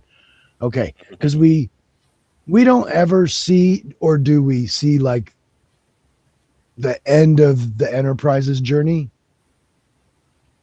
The closest one you could say you see the end of the Enterprise's journey is in the Undiscovered Country with the Enterprise A. Okay. So here's why I ask: with the people you were just mentioning, and what made them worthy of being promoted to the admiral status level or tier level,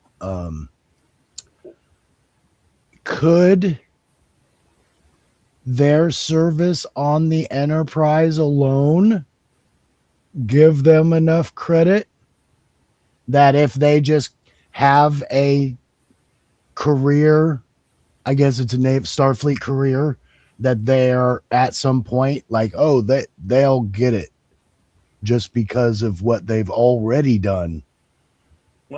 Or no, it's not good enough. I'm just curious. I don't think that would carry as much weight as we might think it would. Or maybe even some people. Having some people served on the Enterprise may not bigger. give people the credit that they enough deserve to be on that board. Mm-hmm. You'd have to have other postings, other positions. That's what I was curious about. Right. Yeah. Do something significant, because we don't know that. Believe it or not, we don't know what happened between the end of Undiscovered Country and leading up to the attack on Kittimer. There's a whole part of Star Trek in the 23rd going into the 24th century that's never been talked about. I'm not saying I want to talk about it in a TV series. No. Now I'm curious, is Picard's, once he's off the Enterprise, is he worthy of admiral status in your eyes? Well, this doesn't. Well, first of all, this has nothing to do with being an admiral. It's being on an honor board. Well, I know. I'm just curious, coming from what I know, and it's like, well, it just came about in my head while you all were talking about it. I was like, oh, I'm curious what they think. Yeah, I mean, on an honor board, you could even have simple lieutenant commanders if they had something significant that they did as an honor, maybe a sacrifice of life or whatnot, or they made, for Kirk, obviously, for all the stuff that he did, along with the fact that he basically reluctantly gave us peace with the Klingons, and everything that saved Earth how many times. So automatic in, because far and above, Picard. Well, save with Spock. Automatic in because of what he did during his Starfleet career and after his Starfleet career.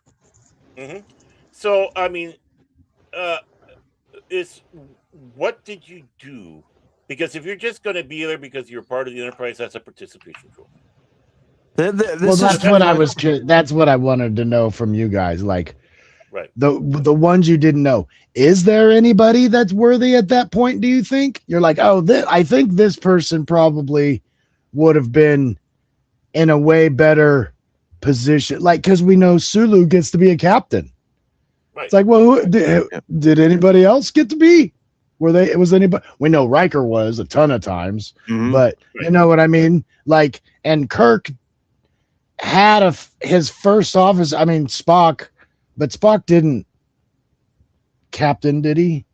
Yes, he did. He was more. Was he? Okay, I just didn't know. I was like, I know he becomes ambassador, and he's always been involved in the human Vulcan. But he also became captain.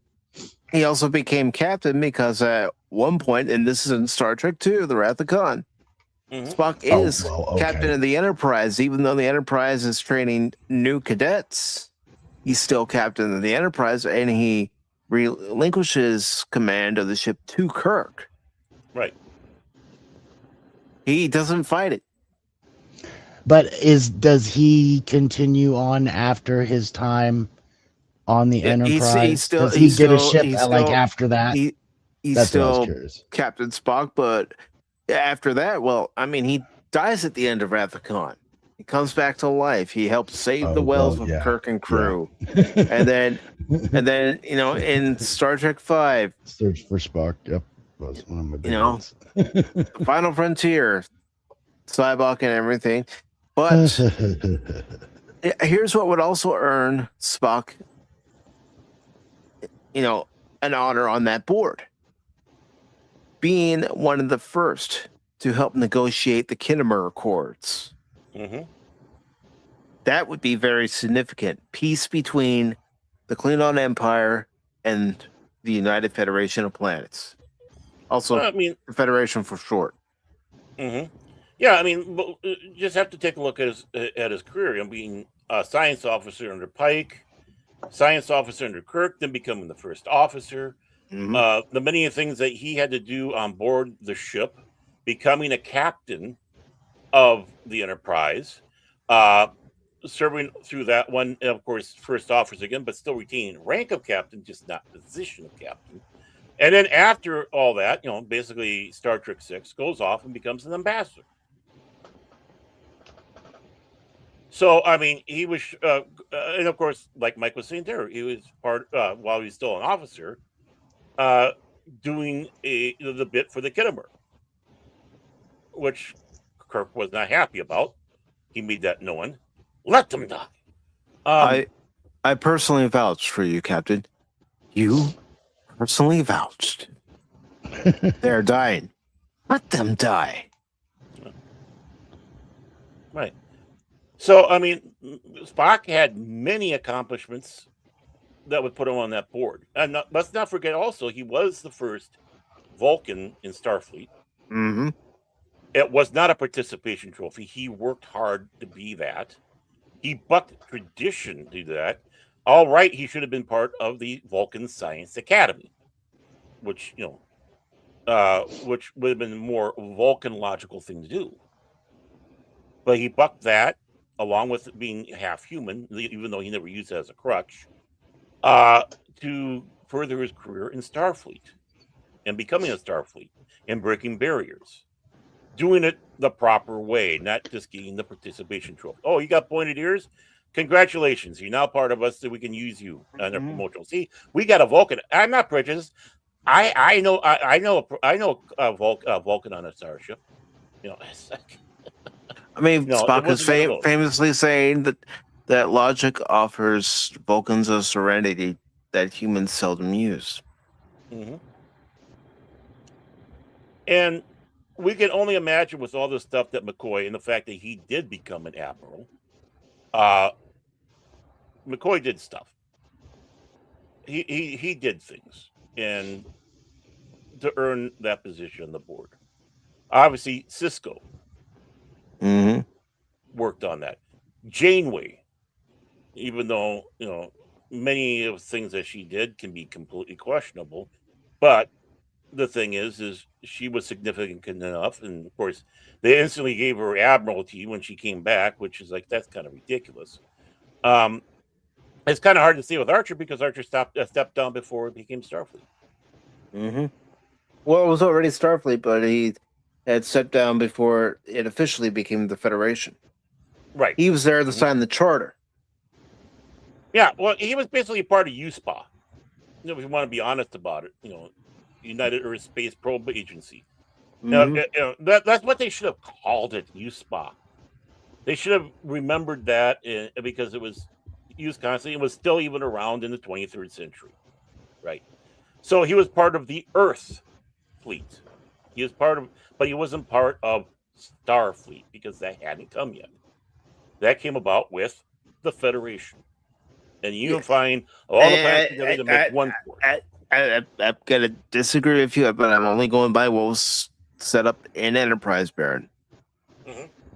Starfleet was still there by the time of Enterprise. The Federation just wasn't because it hadn't been formed yet. But Starfleet was there. It was early Starfleet. Right.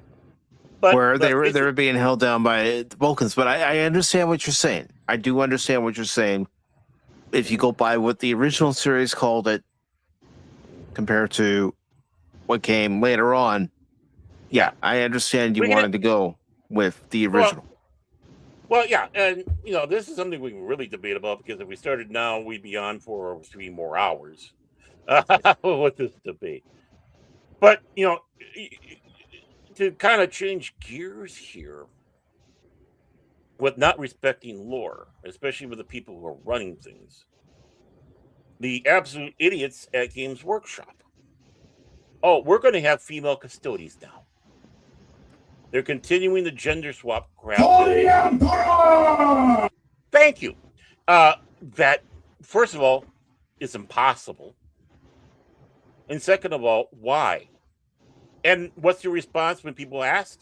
Oh, they were always there. The biggest bullshit answer you could possibly get from somebody who doesn't think and is just following what the trendies want, which is not what the majority of the people in the hobby want.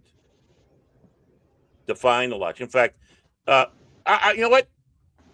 I will be for female custodies if you return back to how the custodies, their uniform back when Warhammer started back in the day. The custodies were basically only wearing loincloth with oiled down bodies and a helmet. That's it. Okay, I'm for that. Custodian boobies. Exposed for everybody to see. That's what the what's the problem? I see no. That's like I said. If you return back to their original design, okay, I'm for it, because I'm perfect. But again, it's something where they forgot their lore. I mean, the custodians originally were never ever supposed to be leaving Earth unless there was a very special mission. Their armor was not even designed to handle the rigors of space or environments that had toxics across the board. Why? They're there to guard the Emperor in the Himalayas, where the Golden Throne is. They're his personal bodyguard. They're not space birds. They were like his Secret Service. Right. I mean, they're more powerful than that, but there was a special process, some of which involved directly his genetics. So they were also used in procreation. Mm-hmm. Right. It doesn't mean they have winkies. Well, they might have winkies, but the thing is, just like Space Marines, they don't go around boinking and reproducing. It don't work.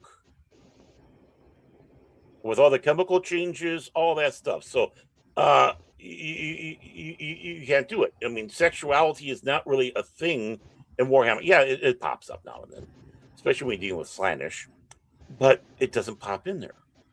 So why even have it? And of course, the little piss hands go, well, that's because we want more diversity in this stuff. We got Sister Battle. Yeah, but the Space Marines has all these different chapters that blah, blah, blah. The Sisters of Battle have that too. Well, Games Workshop, pandering and doing that is just, it's obviously hurting the miniatures, I mean, people, I'm sure, but then those are going up in price too. That's another problem, right. Baron. Well, right. Yeah. So you got that going on there. The thing is as one person sat back and said, make a push on the Sister of Silence. They're badass. The Sisters of Battle. They're even more badass because you have to do all this programming with a Space Marine. They don't think like humans do anymore. The loyalty and all that. Yeah, there are the mutations that come in, blah, blah, defects, blah, blah, blah. But again, that's not the norm. The Sisters of Battles are not augmented in any way. They wear battle armor. They might have cybernetics because, well, you might get your eyes shot out because they had a BB gun. All that. But the thing is they go on because of the force of will of who they are, not the manipulations of genes and psychotropic drugs or anything like that. The Sisters of Battle, in my opinion, are far more powerful, far more interesting than Space Marines because of that. When you have will over chemical changes and all that stuff, manipulation, the will is the stronger one. One of the best factions the Imperium could possibly have. Fanatically loyal in their love for the Emperor. So, I mean, again, this is doing as a service. This is being misogynistic. This is being insulting to women by saying, oh, these that we already have, these strong warriors, they're nothing. That's why we need to change Space Marines and Custodies. Do you realize you just fucking insulted all the women? There should be no woman that should be for that. Because it's basically telling women that, nah, you don't matter unless you take over this man's position and an impossible task because of legitimate genetics. Because you need to have, they never said anything in Warhammer lore that they have to be men. All the way back to the beginning, they have to be men because of the different biological structures that they have, and plus you're injecting them with basically indirectly from the Emperor's genes himself. Mm-hmm. And last I checked, he had a little TikTok thing swinging back and forth between his legs. It's genetics. Women should never be for this race swapping, especially and then you know what? One of the biggest groups that are outraged in Warhammer 40K, but they never want to talk about it because it destroys narrative. Women. They don't want this. That's the problem with a lot of entertainment. That's part of its downcline. They don't listen to the female portion of the audience. Nope. Mm-hmm. And don't tell me the female portion of the audience doesn't exist. They exist. Of course. But they're not being listened to. My God, there are women out there who are Warhammer lore fans and Warhammer fans that are more frothing at the mouth than I am about trying to keep Warhammer the way it should be. That tells you. Let's face it, these women, they like the game because of the way it was. They took the time to learn it. Well, Warhammer 40K is some of the deepest lore ever. Warhammer. But go ahead. Oh, okay. Nope.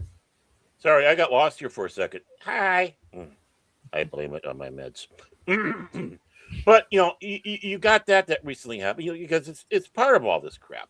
Of course, what do you have now? This is a different dichotomy, and that's something that would make me even upset because it's not changing an established lore. But I've really noticed this Dark Crusade knockoff, ripoff that's out there, where you have the forces of God and Christians versus the forces of the devil and the demons. 1917 Earth. It's a mishmash. Things happen a few hundred years that opened the gates of hell, and now basically it's similar thing. Law versus order versus chaos. The same thing, and whatnot. And people thought, oh, this is great. This is going to be wonderful. And then you start finding out that the people who are designing this game are so fucking woke. They started right off the bat insulting people. Yeah, in fact, they made a point that we're not people identifying as Christian thinking it's great. They kick them off the board, their message boards, because we don't want you. Then why do you have such strong Christian imagery in there? Right, it's hypocrisy. Obviously, it sounds like that you're for the satanic side more than whatnot, especially with how you're acting. And they're out there waving all the same woke tropes out there. Now we all are welcome, alphabet group, blah blah blah. The pandering shit. Now, why it doesn't bother me is because this thing is starting up. Besides the fact that they grifted. I mean, people are still waiting for their Kickstart stuff to come. They get their Kickstart stuff, and things are damaged. The miniatures aren't even complete, or have holes in them, or even still have liquid resin inside of them. I was going to say, I've heard that some aren't even painted correctly. I mean, so they're getting all this stuff, and people have been waiting, and they're asking, and they're saying, "Oh, no refunds." It's like, no, I mean, we've been waiting for so long, and the books that we were supposed to be getting from this Kickstart, they're outdated already. They're not going to help us. You're coming out with a version 2 because you don't know what the hell you're doing. This is the whole thing also, guys, is like Mike just mentioned it also. We already knew this stuff was welcoming to people, but they think that they have to praise this or make this big announcement. You don't have to. You just make something great, and then people will play it. Well, they want to be the woke, of course, pandering. Of course they do.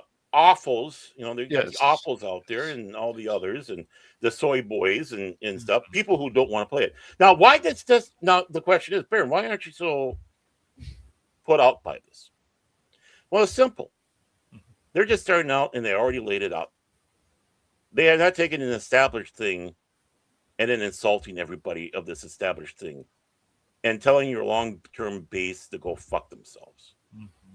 But that's what a lot of these franchises have been doing, man. It's horrible. And what's great is they've shown their stripes already. And Dark Crusade is basically going to be, or what? No, Trench Crusade, I think it is. Trench Crusade. Yeah, isn't Dark Crusade pretty cool, if I remember? Well, Dark Crusade, that's Warhammer. But like I said, this is a complete soul trying to rip off Warhammer across the board. And I have to confess, if some of those minis come out, and I know they're going to be good, I'll probably get a couple of them. Not for the game, but it's like, oh, this would be good for a different, a different thing, or just a paint, because some of the stuff actually do look good. But everything else, you got to suck. But at least they laid it on the line right away. They've already shown how hostile they are to potential fans. Well, you guys also know, and they've destroyed their own brand before it even was released. Back again. Yeah, no, it's all good. You guys also know about Games Workshop shunning streamers too. Hey, you can't show this game. You can't do that. Like, that can't be. And there's videos about it. It's crazy. Why would you ever do any of this stuff? These people are acting like communists. They really are. This censorship crap is still a huge virus in our society. Yeah. Well, it's just like Disney and all the others that do their fan stuff, right? Especially if you're monetized, right? And you're monetized and you're talking. I mean, one of the guys who does a good stuff on it, he got knocked off, his channel terminated, but he was able to get it back. Thank God. I can't remember who the guy is again, but it's like, and no real answers why, and they won't give you answers. That's the thing. They won't give you an answer. They won't even give you an answer if your channel gets flagged for reused content.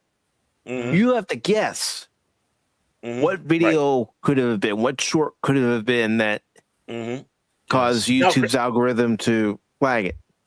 Now, this wasn't a Midnight's Edge situation where it was completely whatever. They just took monetization away, right? And this guy is so big that this monetization is an important part of his income. Of course. And he works hard for it. Right. Right? And all of a sudden he gets that before Christmas. I think the day before Christmas. He gets that lovely thing from YouTube. And it's like, why? Because it's these people making money off of this. That's right. And they're jealous. They're jealous, and it's the money. There was also another one. I'm sure you heard about this, where there was somebody that was receiving the high amounts of super chats, and then the person decided, you know what, I'm taking back all those super chats, and now this particular creator owes YouTube that money. How does that make any sense? The last thing I heard was a channel that's getting a large amount of soup. And it's like, boy, did he go to the soup Nazi? Well, right. Super chats. A lot of that. Super chats. That's okay. I figured it was super chats. I just found it funny when it's a large amount of soup. It's like, boy, is this cat Timph? It's just... It's the other thing that's also hurting entertainment is you have these people, even like us, who have a lot of passion for this stuff, and even people who have taken it a few steps further, and then they get shunned, like that guy who was making that 1989 Batman film game. Yeah. He gets shunned. I think game based off the 1989 Batman film. Yep. It's just... It's crazy that gets shunned. You see these other people, this person who did this wonderful Dragon Ball Z fan movie. Hire these people. Like, are you kidding me? This is hurting entertainment too. Hire these people who are so passionate and love this. I don't care if it's Cowboy Bebop. I don't care what it is. Hire these people. It just seems to make sense. I know someone that wants to do Star Trek fan films. Yes. And I've told him, you have to make them 15 minutes. Mm-hmm. You're not allowed to make them any longer. It has to be 15 minutes. They cannot be monetized in any way, shape, or form. However you feel about George Lucas, he was always like, yes, I want people to make fan films. Yes, I want people to conceive this. People that are smart, especially with their company, they want to encourage the fans. Now we're seeing also, this is another thing that's hurting entertainment. We don't want these mods. We don't want this game on PC. If we put this game on PC, they're going to make new mods. Dude, they're going to make new mods anyways. That's just how the world is. Yeah. I mean, and real quick, I just wanted to hear what Baron go ahead. was going to say on that about what I had mentioned about the friend that wants to do his Star Trek fan films, but I told him you got to keep it at 15 minutes. If I remember right, you have to keep it at 15 minutes, and you want to stretch the story out, so you can only do so many episodes on that story arc too. 15 minutes, 15 minutes, and then you can't you can only do then you have to move on or something like that. Then you have to move on, right? And again, it comes down to the fact is these assholes, these idiots, don't understand this is the greatest thing for your franchise. They're keeping it alive. They're getting new fans. They're doing your work, and they're paying out of their own money pockets, their own money to do this. That's right. Yeah, they might have a Patreon for others to join along, or whatever the other donations to help it. Right. But the thing is coming out of all the money. I suppose though, if you do a good enough job ass kissing, you can be like James Cawley and have all your stuff become official. The official shit tour. But is it worth it? That stuff was coming out of his money. Is it worth it to sell your soul like that, though, Baron? I don't think it is. I don't think it is, but there are people out there that see the payday, and yes, that's the first thing they'll do. See, the big difference between Cawley and Manana is this. He wants money. He's one of the top, in the category of one of the top Elvis impersonators, even though he's older than Elvis was when he died. And he's tried doing other stuff with it, but the Star Trek one, he does have a love for Star Trek, a desire and stuff like that. But, and this is not an insult to Cawley. This is an insult, not at all. But he's more, he says, I can make a living off of this and I'll sell my soul. It means I'm not going to be doing any more fan films anymore because that's part of the stipulation. I don't even know if they can even use his sets anymore. Because they were able to do it. Of Gods and Men, I think it was one of the movie where he had a little cameo as Peter Kirk in that one, and of course they had Nichelle Nichols, Walter Koenig, and a bunch of other of our established actors from Star Trek in there. Sometimes playing different, many doing different roles, but they were still in there. But Manana was 100% for the passion of making this, getting it out there. Yep. The passion was going into that direction, and you can kind of see the difference between the two. All Cawley could do was go out there and be butthurt. And get a little bit insulting here, but he was butthurt from doing Vic Manana, him doing this stuff. He was always constantly going out there. My sets are better. I do things better over there, much better than those guys do over there. I mean, it's like Jim, calm the frig down. And then he gets so butthurt because people would criticize him playing Kirk. I'm not playing Kirk no more. I'm going to have someone else play it. It's like, you're doing a good enough job. Okay, you're going to be butthurt over this. This is your project.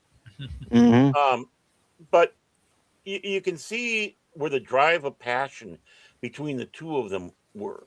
Manana, definitely, I want to do Star Trek, get it out there, and do the best job possible. Yes. Cawley, eventually, hey, I can make money, and I'll sell my soul. I think they're still using Manana's sets down in Georgia for stuff. Wow. But I do believe the other ones, I mean, I think it takes something special for them to do anything with the sets in New York for Cawley. That's the difference. And over on Rumble, Low Spec says, Screw Tube, And I also want to thank Dazzling Soul Train for following the channel. All right. Thank you Wow, very hey, much. welcome. Really appreciate it. Welcome aboard. Oh, you're still here, Padawan? Pat is still here. Yeah. He's just been very quiet. Is it because I'm back? listening. He probably No. must. I come walking in and goes, oh shit, that's it. I give up. He's You gonna guys take are over the talking. show and talk. I don't really have much to add what you guys are you're allowed to saying. talk too.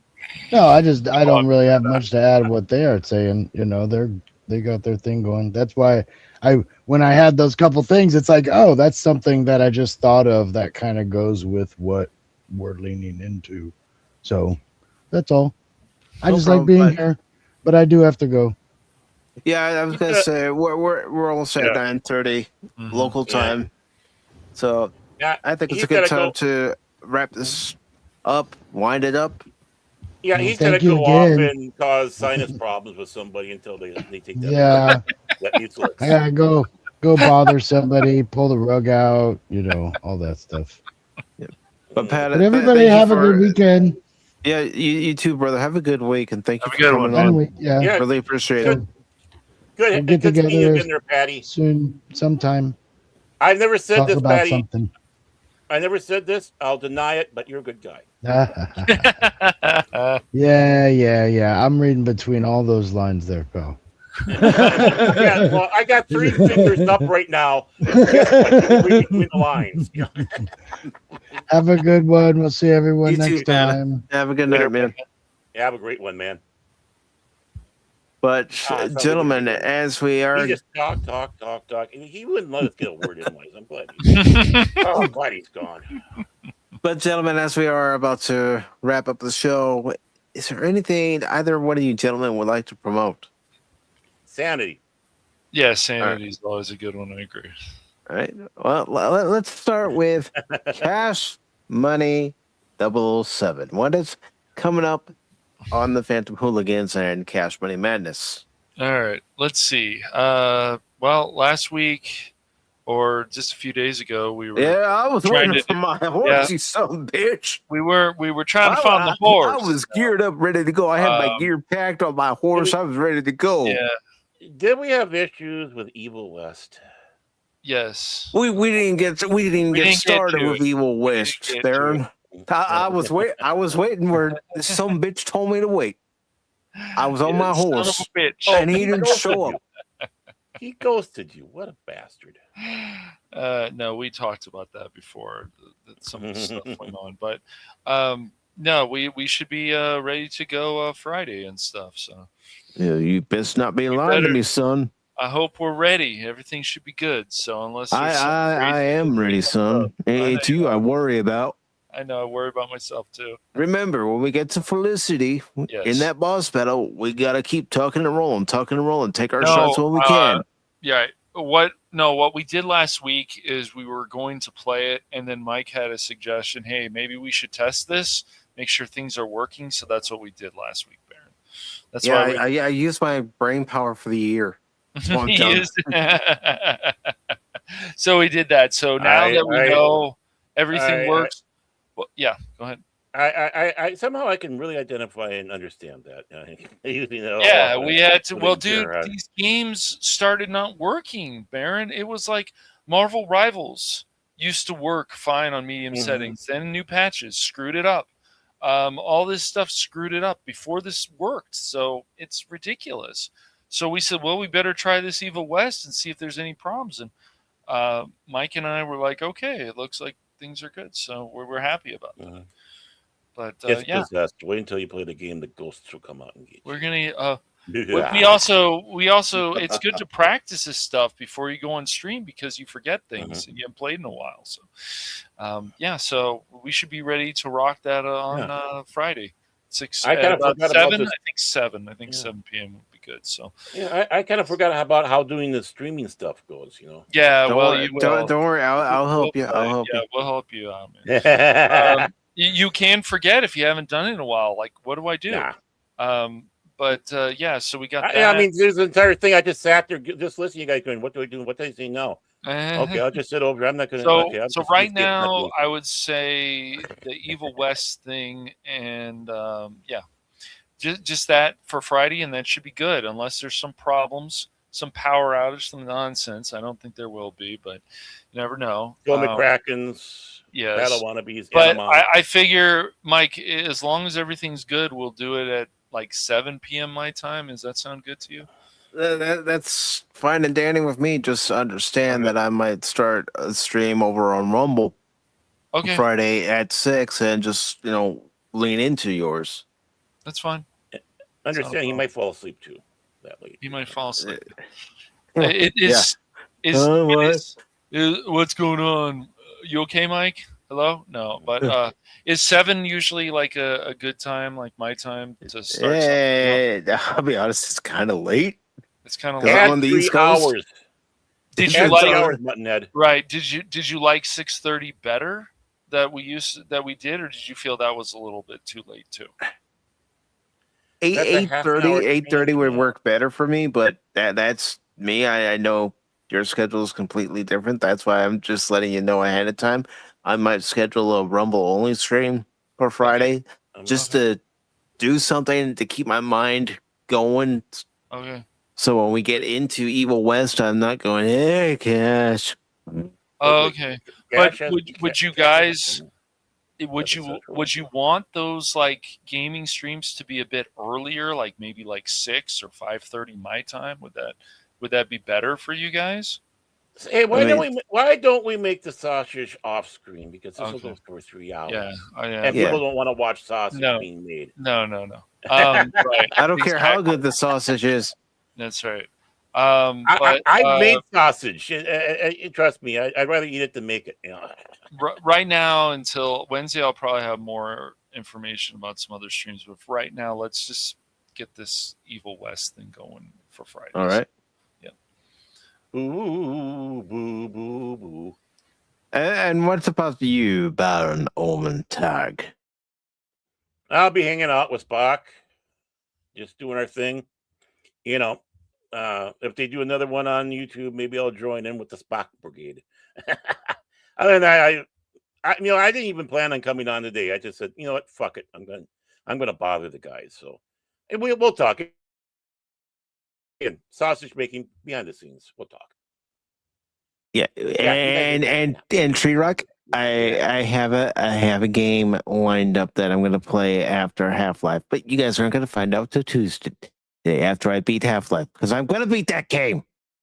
Gonna beat it with a hammer.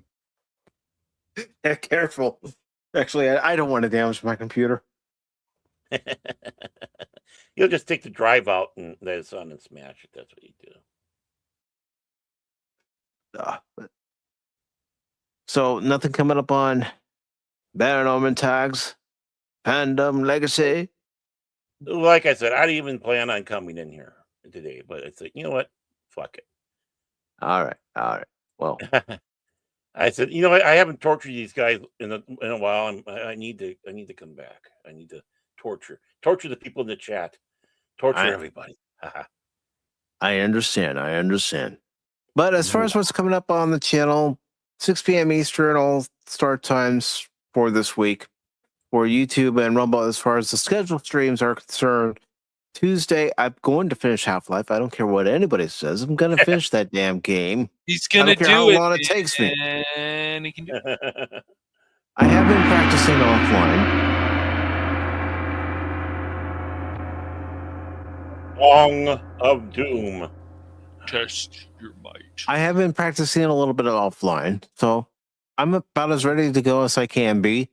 And like I said, I'm going to finish that damn game. So if I get a little angry, a little mouthy, I snap at somebody, don't take offense to it. I am so going to come in there and say, oh, you still playing? Yes, Baron. I'm still playing. I am still going to do that. You see, Baron learned his lesson when I was playing Arkham Knight. Oh, he hasn't done it since. Yeah, that's right. It was Arkham Knight. Yeah.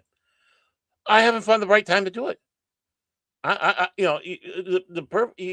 troll and do things properly. You just gotta, you gotta do it when you're not suspecting, or it's not proper trolling. Yes. And now for Wednesday's Pop Talk, it's could be a more serious topic. a far more serious topic, as this Wednesday will be the 40th anniversary of a tragedy. Tragedy that occurred shortly after launch back on January 28th, 1986. The crew and the Space Shuttle Challenger. That will be the topic of Wednesday's show. Excuse me. I have asked DJ Ronnie G to join us, and I've also asked Anonymous to join us. And if anyone else would like to join us for that particular episode of Pop Talk, you're more than welcome to. But like 40? I said, wow, it's already been that long. Yeah, it's a more serious topic, and I still think even 40 years later, we should honor those men and women who lost their lives, unfortunately, on that Sunday morning. Right. I mean, we lost the crew, the Apollo 1, but they were on the ground and it was just a training, check accident, and they discovered, we had too much oxygen. We have to do that. But unfortunately, it took 3 lives off of there, including Gus Grissom, which is where we got USS Grissom. But this was the first time we ever had astronauts on their way that we lost. Russia's had a few. They just don't talk about it. But, you think about all those years that we had for space flight. Yeah, it was the 25th Space Shuttle mission. Yep. Mm-hmm. And yeah, I mean, boom. I mean, sadly, unfortunately, when Columbia happened, it didn't have the same sting, unfortunately, because, it obviously was different. They were coming back in, they were going out, but it's again, 7 astronauts, a space shuttle, and I think a lot of people just kind of forget or ignore Columbia. But yeah, and understandable, because a lot of different things about this flight is why it really impacted the home. I mean, we can talk more about it on Wednesday. I'm not going to turn it into the show right now, but yeah. But we will be talking about that again. Like I said, it's going to be a more serious show because I don't know how many of our younger generation actually know about that day. And of course, we can talk about it from a perspective of being at the age that we were when it happened and seeing it all over the news. And of course, I do have something that I will be showing near the end of that broadcast. And I think, and I hope that Lady Miss, Cash, and Baird know where I might be leaning, because there was a ray of light on a day in 1988 after that Challenger incident. That unfortunate disaster, but we will be talking about that, excuse me, on Wednesday at 6 p.m. Eastern for YouTube and Rumble. And then Thursday, I'll be playing more Mass Effect on YouTube and Rumble at 6. And then Friday, for those of you on Rumble, I'll be playing some game. I don't know what I'm going to be playing yet. I'll be thinking about it between now and then, and I will schedule a stream. It'll more than likely start at 6 o'clock, and we'll keep going from there, because it'll also go into Cash's stream over on his YouTube channel, playing Evil West. And yes, Evil West will be part of that stream, even though I've already gone through the whole game, and you can actually see those videos on YouTube and Rumble. I'll be joining Cash for this 2-player part of it. But before we get out of here, yeah, I put it all up. Whatever I see in StreamYard, I put it all up, Lady Mist. Are we doing typos again? The moment I see it, I put it up, because I don't want you all to feel ignored. But I want to thank Vor for being here. I want to thank Helion for being here, also known as Royal Peto over on YouTube. I also want to thank Alex Story for being here. Thank you, Alex. Tim, thank you for being here. Phil McCracken, thank you for being here, Phil. Oh, I just want to say one thing. Phil McCracken is very unique because, of course, through the Christmas season, he started going, yeah, blue lights are not Christmas lights. And yeah, we know it's blue. And it's like, we agree with them, and he still wants to argue the point. It's like, we agree. That's Phil for you. That's Phil. Just wanted to point that out. But of course, I do want to thank Lady Mist. Always appreciate you being here, Lady Mist. Thank you very much. Godzillionaire, thank you for being here, brother. Apollo, I hope you and Sydney stay safe on those roads. Because, I mean, the weather that she goes through, for one, I don't know how many people can do it. All over the place, man. But she does it. Texas is getting hammered again. Yeah. My word. And Pops, good to see you, brother. And I'm looking forward to something that you and I are going to be doing on the 4th of February. Ooh. But I'm not at liberty to say what that is. You're taking over my job over there. I knew it. Well, trust me, I'm the Baron from Timu. I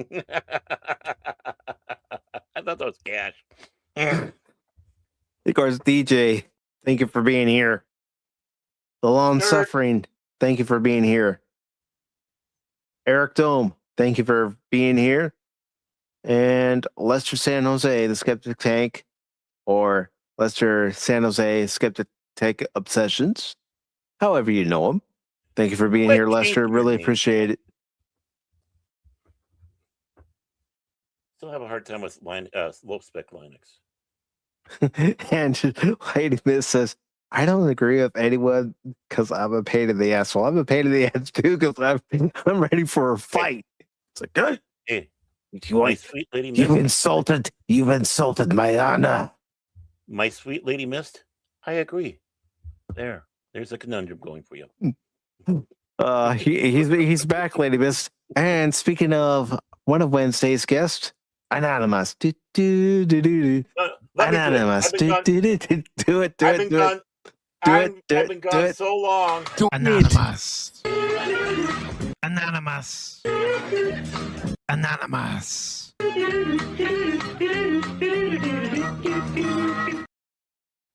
We miss you, Clobby. That we do. But everybody, you have a good one. Remember, don't ever give up. I was going to say, don't always give up on the game. Well, some people do. But don't ever give up on me in a game because just when you do, you might miss something.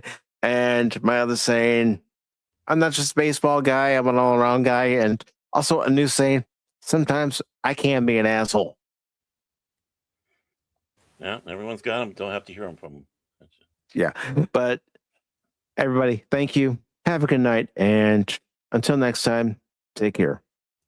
Ciao. Autobots, transform and roll out.